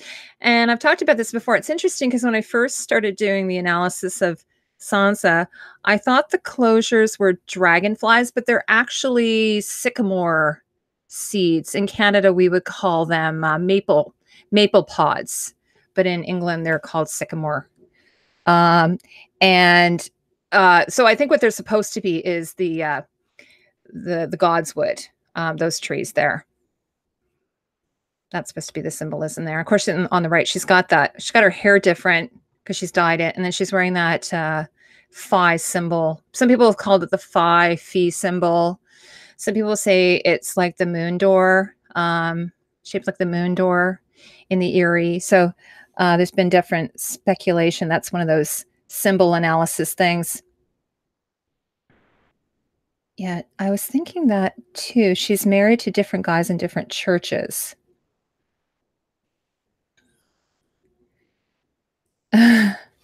Oh yeah. Oh, so 8 degrees is warm. Well, it's it's November here. We usually don't start getting into the negative until like end of November. The necklace used to poison Joffrey's wine is interesting. In the book, it's a jeweled hairnet. Oh yeah, really? Well, apparently she said that she based it off of a deco necklace, and I found one very similar. Like it's kind of like, I think it's like a reproduction, and that was made by Steenson's Jewelers in Ireland, apparently. So it was 3D printed. So Michelle was really excited about that. And they had it so that the pendants, I guess, could be removed easily. Sorry. When the Starks first arrive in King's Landing in season 1, other characters remark on how grown-up Sansa looks in her first King's Landing gown. Because she's really tall, right? Is that what you mean? Did you notice that?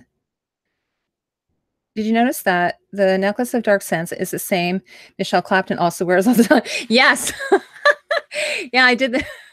I did notice that. Actually, it's funny, Asun, because I did a video. Someone was asking me. I did a Q&A. This was a while back. I did it quite a while back. And someone says, why is Michelle sorry, why is Sansa wearing that necklace? And I said, oh, it could be all these different symbols, or it could just be that Michelle likes to wear those necklaces and she just decided to put it on one of her characters. And it's funny because if you look at the maesters, their chains are kind of similar as well. So she just, I think she just came up with that concept one day, and I'm like, hey, here, I'll put this on Sansa. So there could be maybe no symbolism at all. It's just her doing her thing. It looks kind of like a belt buckle, right? Attached to a chain. And then, she talks about how she put a needle at the end of it to represent her Sansa's needle, which is supposed to be Arya's needle. Arya has the sword needle. So she wanted Sansa to have a needle of her own, which is a sewing needle, because she's the one who does the sewing. And when the Starks first arrived, I read that. In the book, after Lysa dies, Sansa starts wearing her aunt's old telly clothes. Well, basically being Lady of the Eyrie. Oh, that's interesting. Yeah, I wonder why they decided not to do that.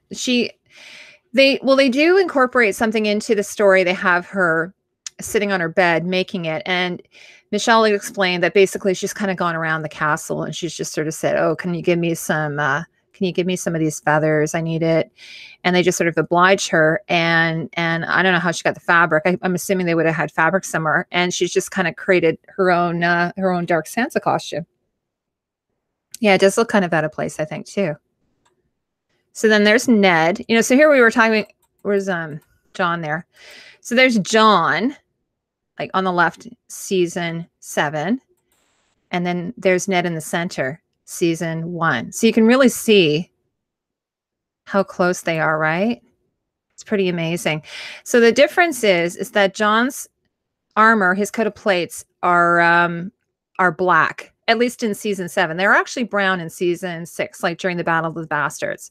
Whereas Ned's actually not wearing his armor here. He's wearing just a jerkin in the center, but the cloak is very similar, and the boots and the gambeson and all that kind of thing. Oh, on the left, he's wearing the armor, which look kind of like chocolate bars. I think when I look at it, it reminds me of, like, when you buy those like Hershey bars and it, like, you can break off the pieces. It sort of reminds me of that. So what I wanted to call attention to you on this one is, so if you look at the far right one, this is like Ned's only kind of fancy outfit he wears when he's in King's Landing. So it was a viewer who pointed out to me, they must have like zoomed in on this because I didn't even notice that trim that Ned is wearing around this costume is actually the same fabric that's on Catelyn's cloak from season 1. So I thought that was a really cool tie together. Ned's outfit also reminds me of Arya's after she returns to Winterfell, or the other way around. Yes, absolutely. So just to show you that one, I don't even think I talked about it. I showed you guys, but I didn't even talk about it. Oh yeah, here it is. So, actually, okay, sorry, Asun, this isn't exactly the right one. I think you're talking about at the end of season 7, when they sort of try, what is his name? Peter Baelish. They kind of do a quick trial for him, I guess, in a way. She's actually wearing an outfit just like this, but it's all leather. Is that the one you're talking about? Yeah, absolutely. Because it's got, it's got the quilting, and it's kind of like, the vest is the same and the skirts are like the same and her hair is the same. Absolutely. Yeah. She's become kind of her dad, her father. She never wanted to be like Sansa, right? She always wanted to be, she's not like that, she said. So that, yeah, absolutely.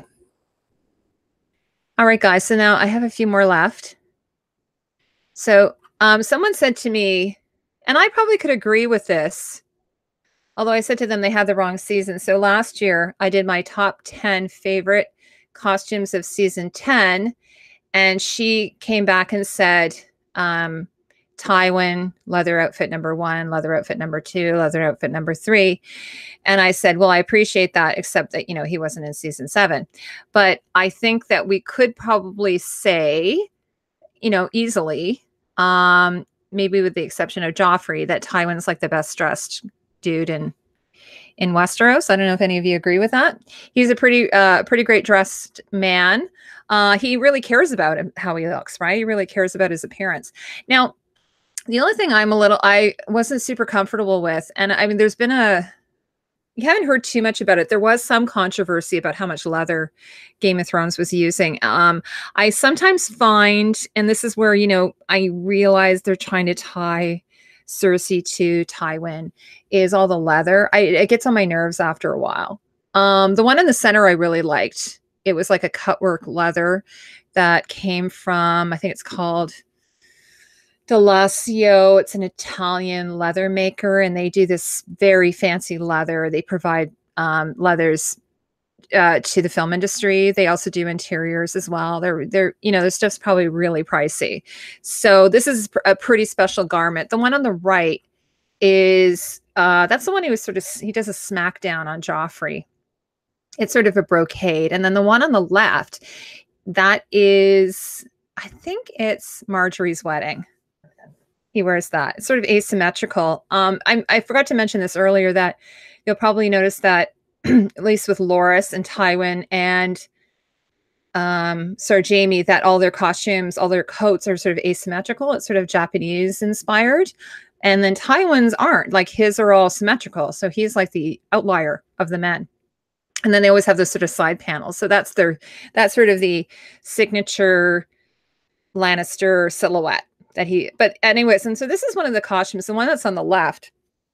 This is one of those costumes that after Patrick drew it and sent it to me, I was like, oh my God, I never noticed all of that detail. I mean, I noticed the detail on the collar, the turn back collar, but I had never noticed all that detail on the skirt. Like, did you guys notice that? Goddess says, I know it's hard to predict how tall a child actor will be when they get older, but poor Arya is practically a midget compared to her siblings. She's almost eye level with Tyrion. It's true, right? She's so little. The dark dresses of Cersei remind me of Tyrion's outfits. Yes, of course. Well, it's funny, though, because Sophie Turner, they make a point of talking about her height in the very first season, first episode, when she is at the banquet in Winterfell. And I think Cersei calls her Little Dove. And she says, oh, you're tall for your age, right? You know, and then asks her if she's ever bled. I think she's supposed to be 13. And she says, yes, ma'am, I am. You know, I'm tall for my age. So, and then the actor, they put heels on her. She has like a 2-foot heel on. So she oftentimes is, well, she's usually taller than John for sure. I don't think he's very tall. I think he might be 5'8". So yeah, it would be hard to gauge, right? How to know? You don't know what's going to happen with these kids.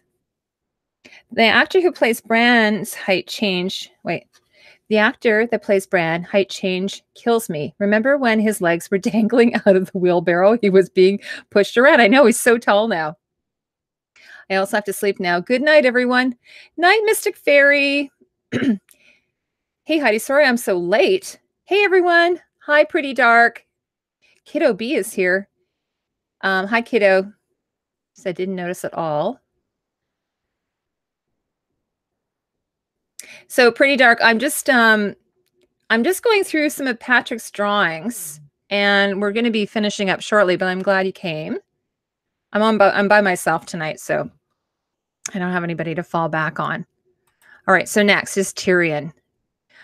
You know, Tyrion actually, again, okay, so Patrick has been sending me his costume illustrations, and I was actually like, oh my God, I had no idea that Tyrion had as many costumes as he has.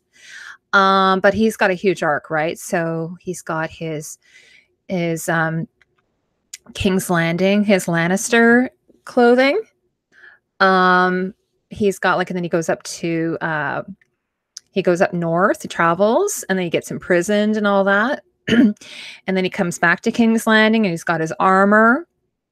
And then he's smuggled out of there and brought over to Pentos. So then he has his Pentoshi kind of look, which is like what the center outfit here is, like kind of a Pentoshi style outfit. They wear these sort of, I call it a surcoat with like a hanging cape and it's belted. And it's sort of like, that's what Varys has provided him. Varys wears something similar like to that in Pentos. And then of course he has like the one on the right is when he arrives in Marine. And so I would have thought that Dany probably had his clothes commissioned for him, had them, they're bespoke for him, obviously because of his size. She would have had them custom made. So he wears quite a few outfits even there. I think he's got like 4 outfits there.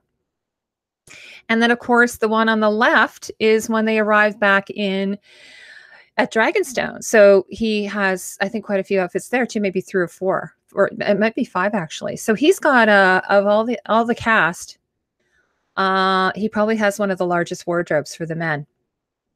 Even more so, I think, than Peter Baelish. So you guys can tell me what you think. So the one thing about him, though, that I notice is his boots are pretty much always the same. She's found a style that she likes for him, and she's pretty much kept them. They're kind of like the one on the left.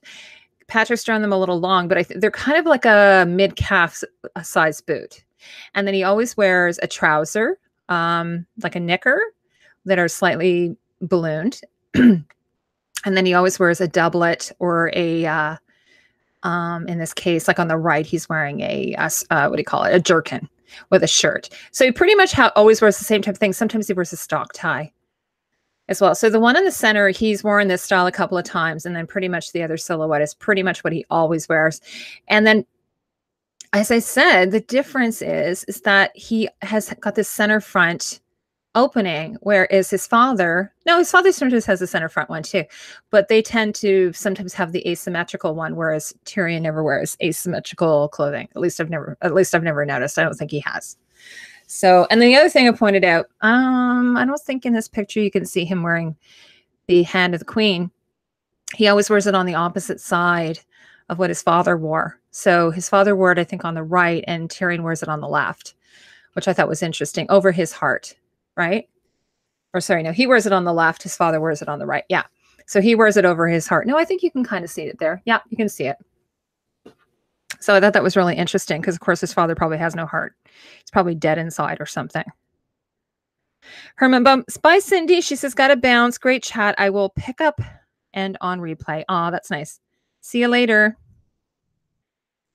In the book, Tyrion had to dress in motley after he leaves Pentos. Oh, what does that mean? Kiddo B says, Tyrion is very well dressed, but he gets tossed around a bit. Oh, I know he does, doesn't he?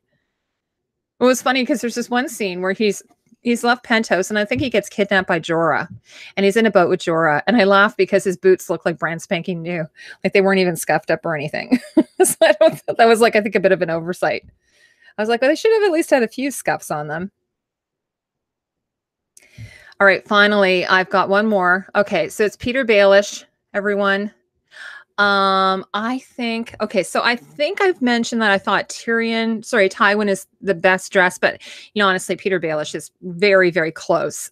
His clothes, I mean, he puts a lot of effort into what he wears, and he is trying to send a message. He's trying to tell something through what he's wearing. And one of the things I've noticed about his clothing is the fabrics. Like the one on the far right is my favorite.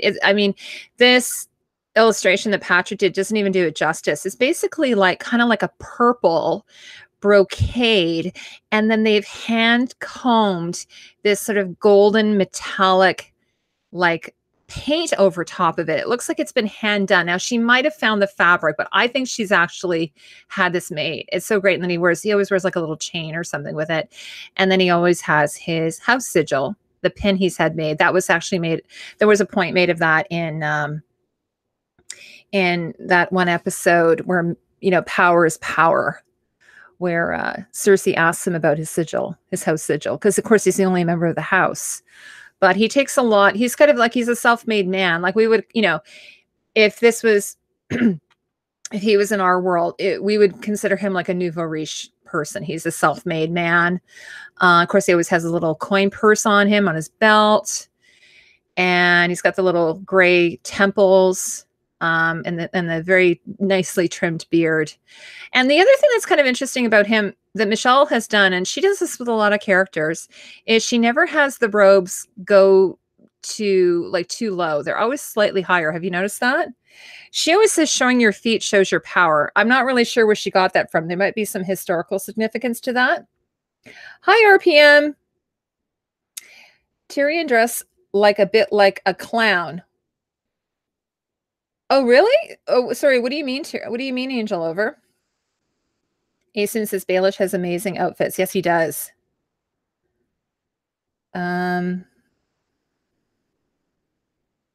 like a court jester.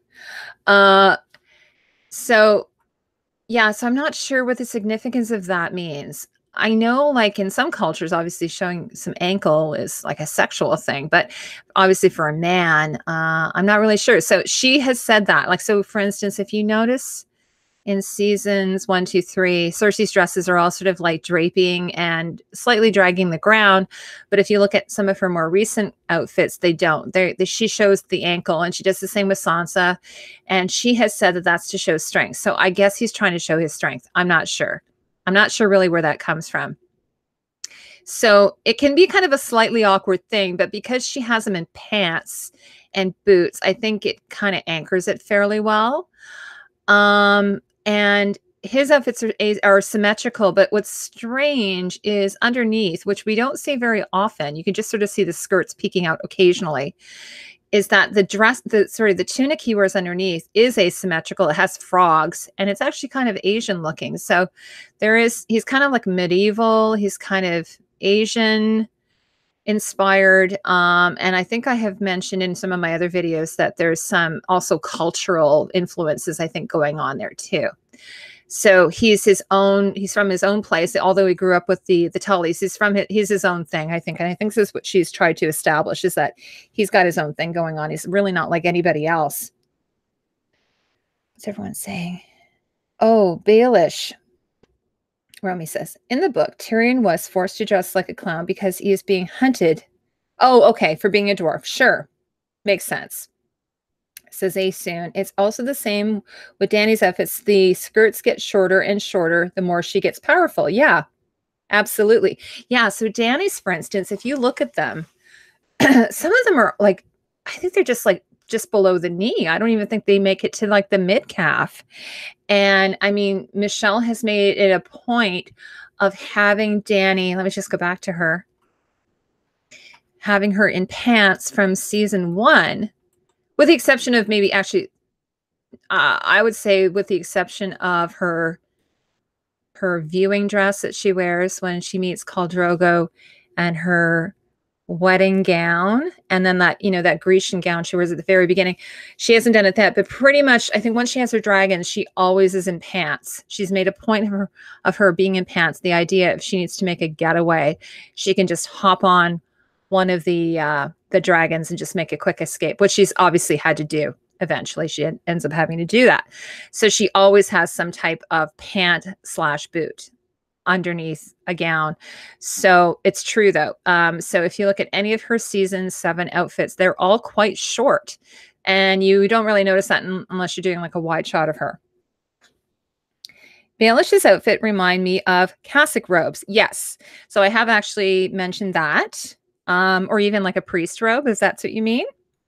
Pretty Dark says his outfits always look like expensive pajamas, like a Hugh Hefner in a smoking jacket. Yeah, that's so true. Kiddo B says totally to Pretty Dark. Yeah, he's kind of like a Hugh Hefner, isn't he? Okay, so I'm gonna go back to the camera. Hi guys. All right, so that's pretty much all I have to show you. I hope you liked those, by the way. I hope it wasn't too boring looking at those pictures. For me, it's exciting. And I'll have more to show. So I'm going to have like Patrick on in the next little while. We might talk about Bohemian Rhapsody as well. I don't know if anybody it just came out on Friday. Has anybody seen Bohemian Rhapsody? Or for that matter, has anyone seen the Nutcracker?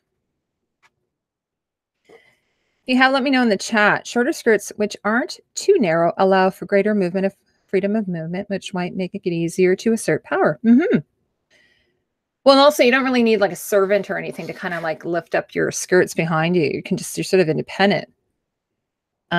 The book looks like it's coming along great. Oh, thank you. Yeah. So I'm hoping, okay, so this is the goal, guys. So I'm hoping the new season's coming out in April. So I'm hoping that I'm going to have this available before that.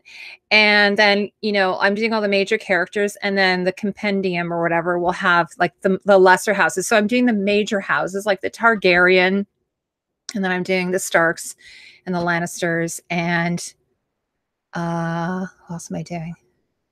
The Baratheons, And yeah, so I'm doing, oh, no, I'm doing Melisandre because she's my favorite. So I'm doing all the major houses, and then the second one I'll do the lesser houses, like the Karstarks and the Umbers and the, you know, the ones that we don't see as much, plus some of the other characters. Like, for instance, I'm not going to have any of the Dorne characters in this, as much as I would have liked to. We just won't have, I won't have enough time to get them in.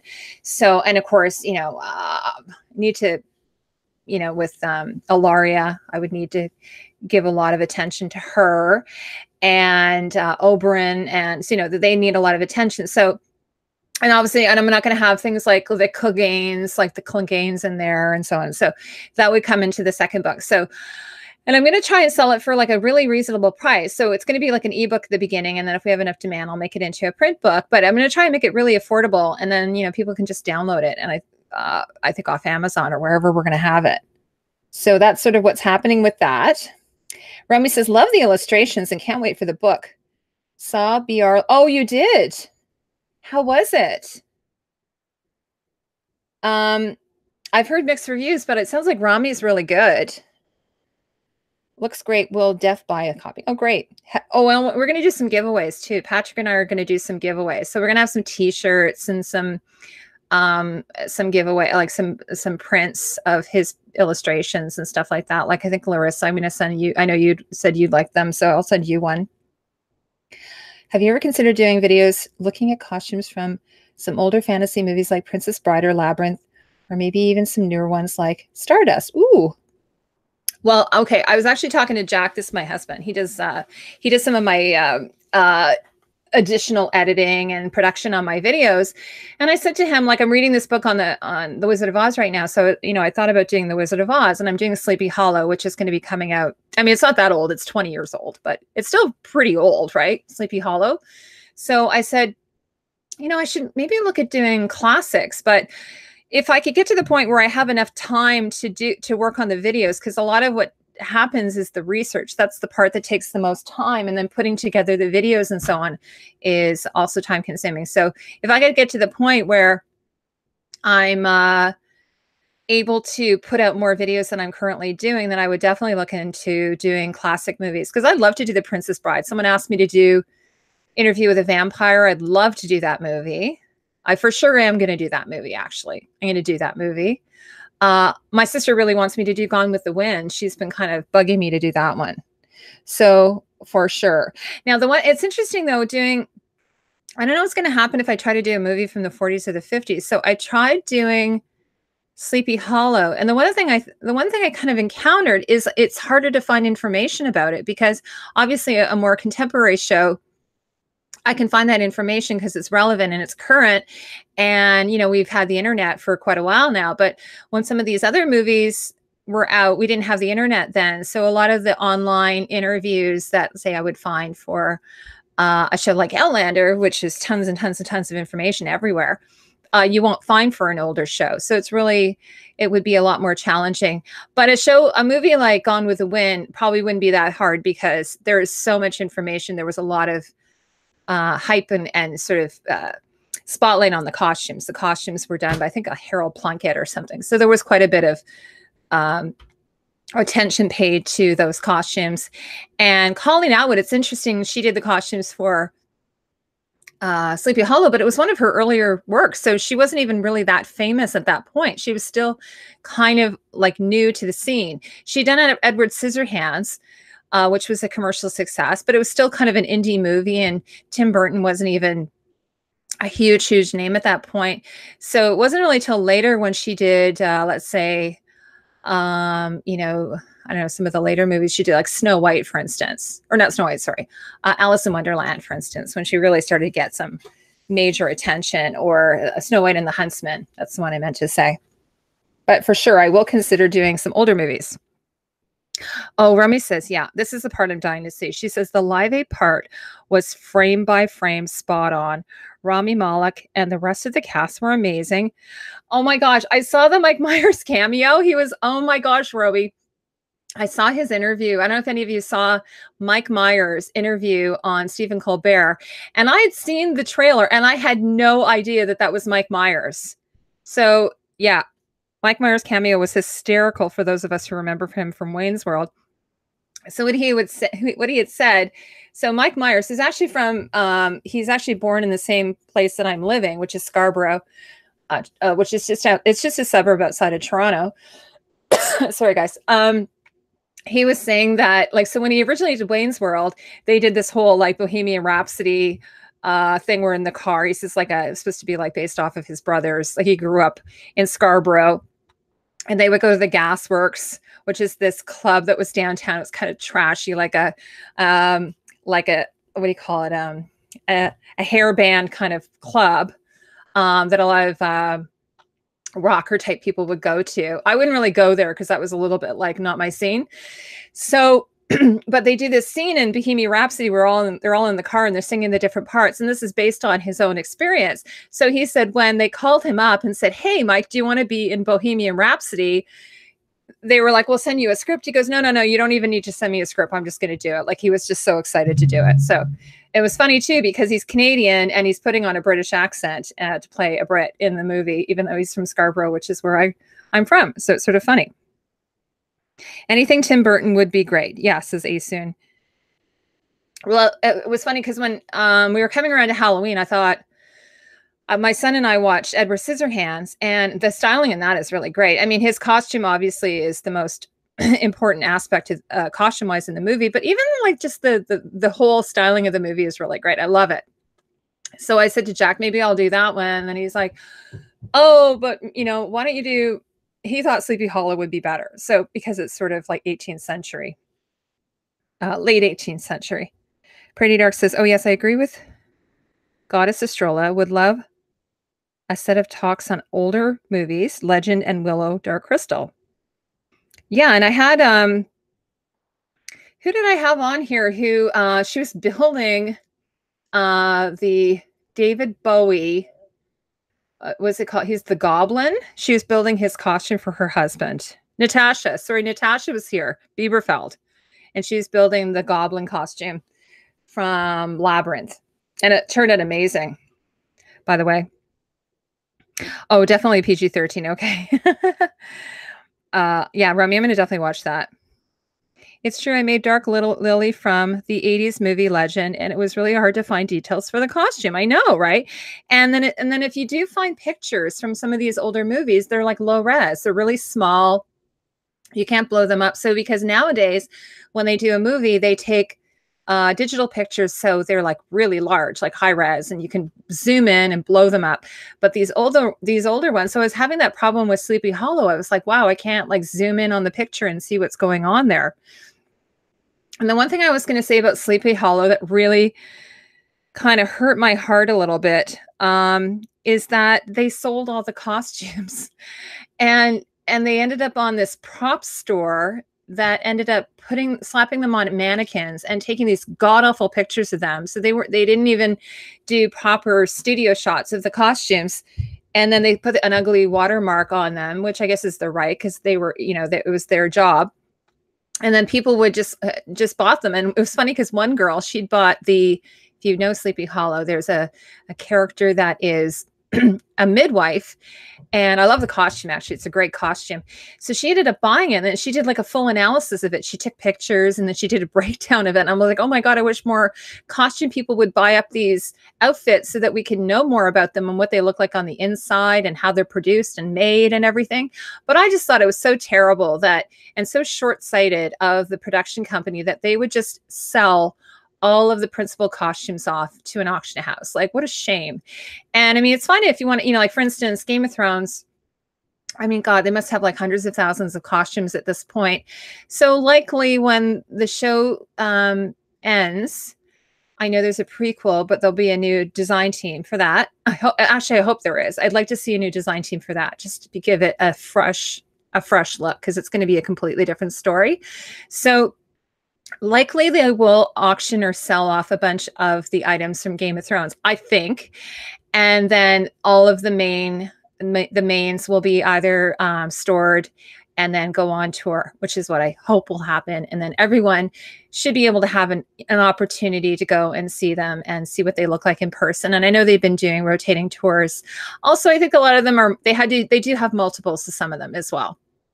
But this idea of just scrapping it, like, you know, wrapping a movie, taking all the costumes and selling them all off is just, I think it's just awful. Anyway, that's my feeling. I don't know what you guys think. I just think it's such a shame.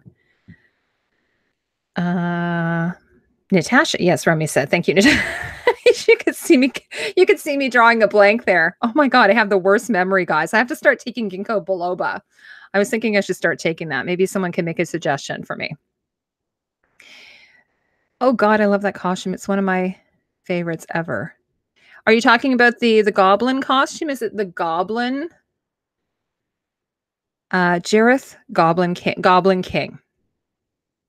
We got a new TV and we watched the 10 Commandments on it, and I was shocked with the level of detail I could suddenly discern in the costuming. Now, I think, like, for instance, there have been some movies that they've digitally remastered, and it's pretty shocking, like, how the difference is. So I wonder, that would be interesting to know if they did do digital remastering of that. I did find a picture of, is it Heidi Lamar? Is she in the 10 Commandments? She's wearing like this peacock outfit. And it was a really, really good picture. I was amazed. And it was designed by Edith Head. I think she did the costumes for the 10 Commandments. If I'm wrong, you can correct me. 30 Days says, usually they keep it for a while, though they don't in a warehouse someplace. Better than disposing of them all. Oh, no, I'm not. Yeah, no, I know it's better to sell them than to dispose them. Like, don't get me wrong. Like, I've worked on shows where we've decommissioned the show, like the show's ended. Like, I didn't actually work on this show, but there was a show called, it was in Canada. It was a bomb. It was a Philip K. Dick story.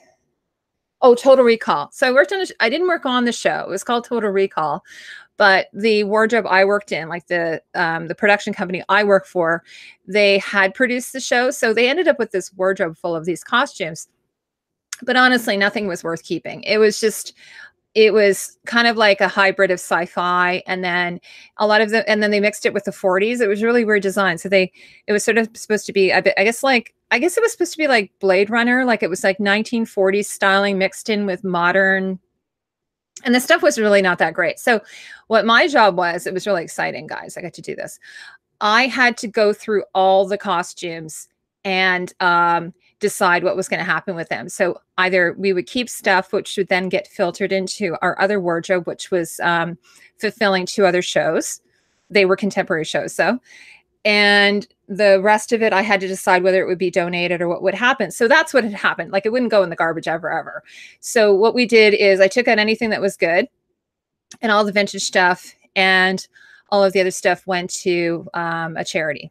And then I actually, with the rest of the stuff, we had a lot of children's and baby stuff. So I brought those actually to a women's shelter, which was really nice. I felt like that was a really nice thing. So no, that never happens. I've never worked on any show that anything has ever gone into the garbage. It always ends up going to Goodwill or Value Village or what have you. It goes to a charity. But what I'm talking about, these prop houses that do these, or they'll do a sale. They'll do a sale to production or to the company or something like that. To the staff. Also, not all costumes are created for shows as originals, so are rented. Yes, exactly. So like, I did a movie one time where everything was from the 50s. It was all rented. So it all had to be returned. And I think we had to clean it, and then we had to return it. So for sure. So, but these particular costumes for Sleepy Hollow were actually cut and made for the show. So exactly. So what Romy was saying, that if the stuff isn't rented and owned by the production, they'll keep what they want, and then they'll get rid of it. So I don't know, like for Game of Thrones, they might keep some stuff, but I'm kind of really hoping that they'll just go with a whole new design team. I think it'd just be a really nice, fresh palette to have. They're going to have a new cast, they're going to have a new story, and then they would just go with a brand new spanking design team. Yeah, and Romy says sometimes the cast get to take it, for sure. So now, I'm not sure, like I heard on Game of Thrones, some cast members got to take certain things. I've worked on shows where we've allowed the actors to buy things, even like at a discount, like a heavy discount. So if it's something like, again, but you have to be careful like for instance, in theater, like what I've worked in as well, sometimes you remount the show. So what happens in that case is you clean everything and you label everything and it gets packed and put away. And then there might be a remount. But if you don't think there's going to be a remount, then normally it goes into the stock of the production company.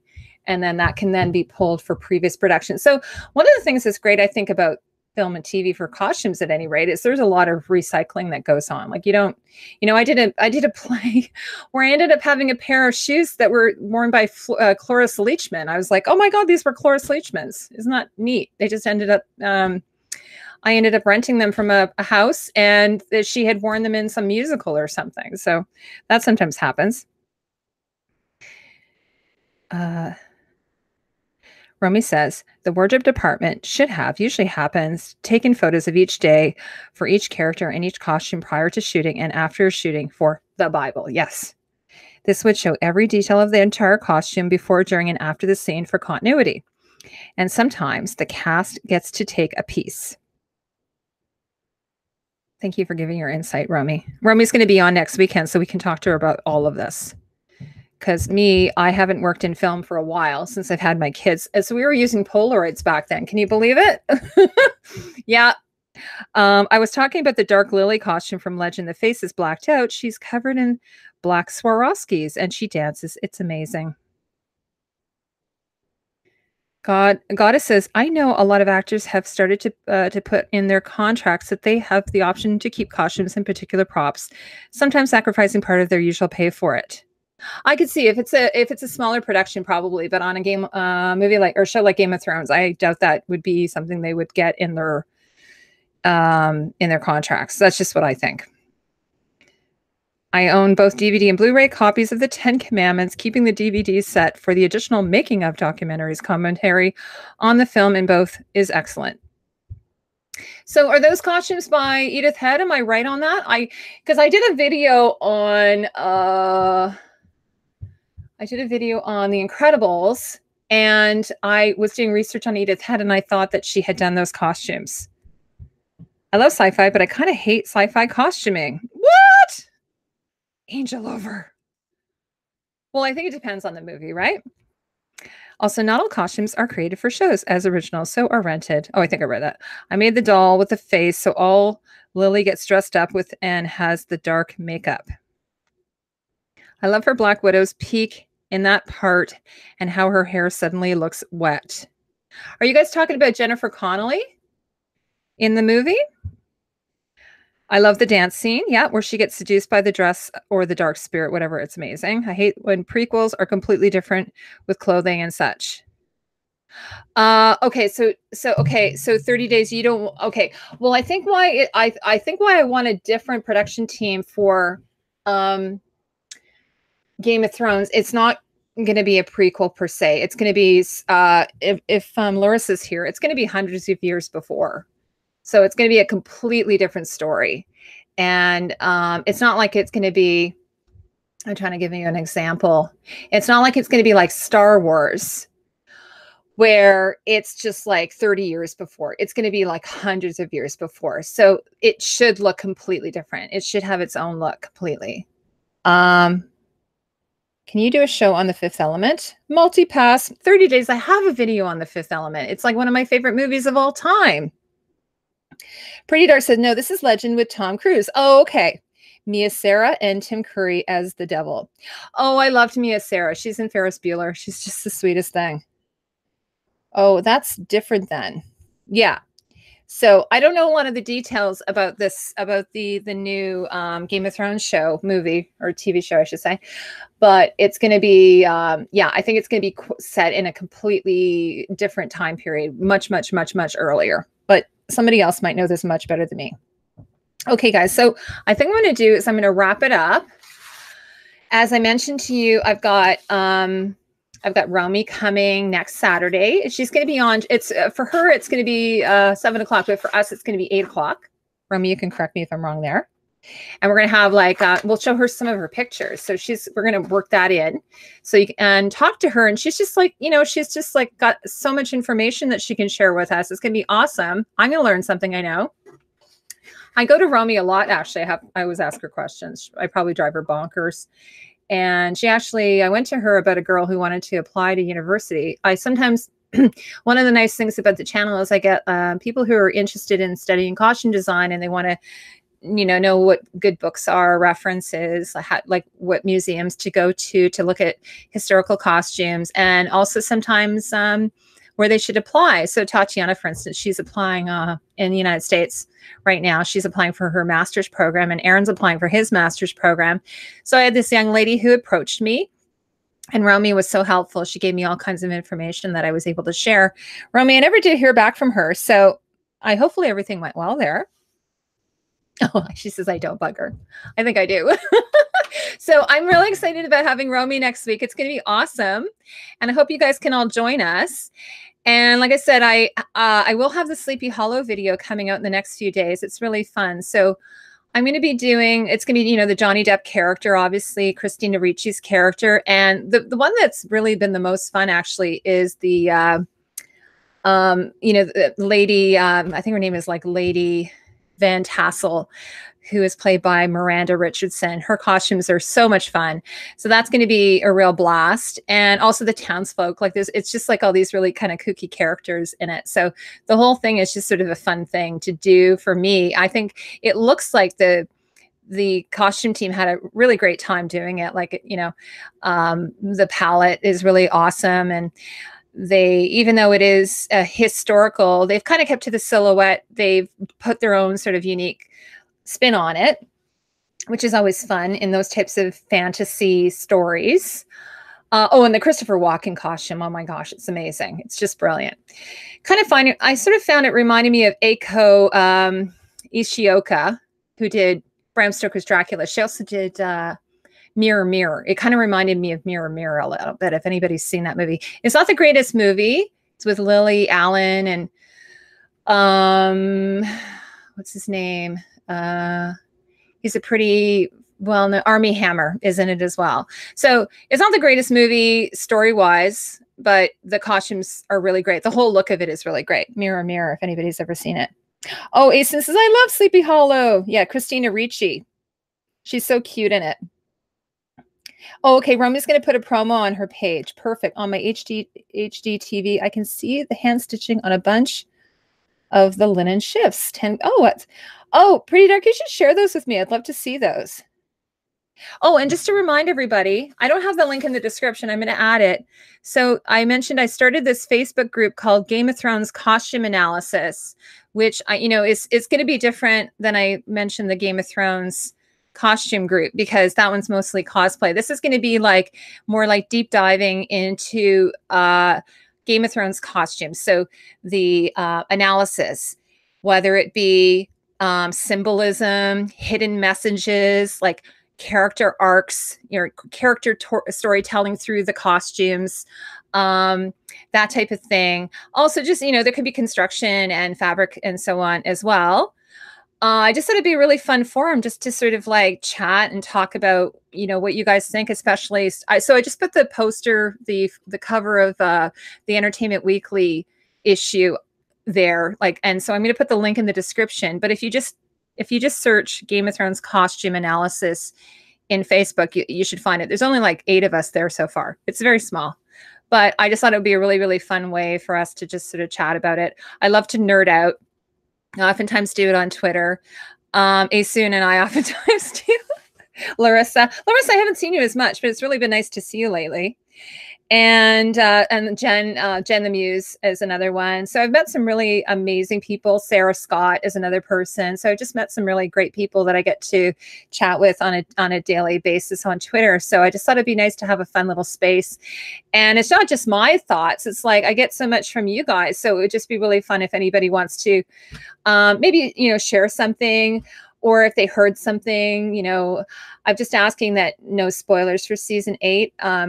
Asen's seen a picture. Her and I saw the same picture, so I know about it, but I just want to kind of keep it so that if anybody wants to be surprised, they can be surprised, because like in this other group I'm in, Outlander, they've got everything there. And I sort of said, like, for me, when I'm going into a new season, I kind of want to be surprised a little bit. Like, I don't want I was like, oh, with Outlander, I kind of seen all the costumes already. It's not going to be much of a surprise. So I wanted it to be a little bit of a surprise, but at the same time, it's nice to get some little hints ahead of time, either from the trailer or the teaser or so on. So I'm going to be looking forward to doing that. So if you guys do want to check out the Facebook group, it's open. You don't need to get approved. Well, maybe you do need to be approved to post, but you don't need to be approved to just go into the group. Okay, but if you ask to be approved, I'll just approve you, or one of the other mods will. So thanks so much, guys.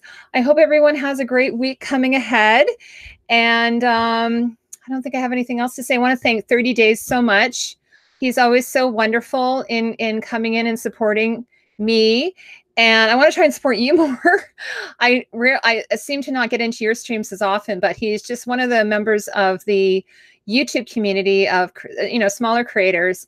And, one of the things I have to say about the YouTube community and the smaller creator community is that everyone's so lovely to each other. It's really, we help one another. I actually met another great YouTuber the other day. I don't know if you know him, 30 Days. His name's Al Seward. So he has a channel that he talks about movie reviews, and his show that he really loves to chat about is Into the Badlands. So he's like, have you seen that, Heidi? It's really great. It's dystopian. It's got really cool costumes. So I talked to him about that. And I said, well, listen, I'm going to check it out because I love dystopian. And then we can either, I can either go on his channel or he can come on my channel. So and of course, Jamie Hughes is another YouTuber that I like to hang out with. And Justin Thomas, who does analysis of Game of Thrones and Westworld. And of course, AU Pack Mule, who was here earlier. So it's really nice that we all can kind of try and support each other and be there for each other. So just want to say thank you to 30 Days because you really mean a lot to me. I'm going to try and get something. I'm going to try and get something warm for you to send to you. I'm going to have to think about this because you're saying you're cold. Because I have this really nice Outlander shawl, but I don't think you'd like an Outlander shawl. I have to think about it. What I'm going to send you. Okay, something for North Dakota that would be suitable for you. So if you have any ideas, let me know. Okay, so bye everyone. I hope you have a great night. Okay, I'll talk to you soon. Bye.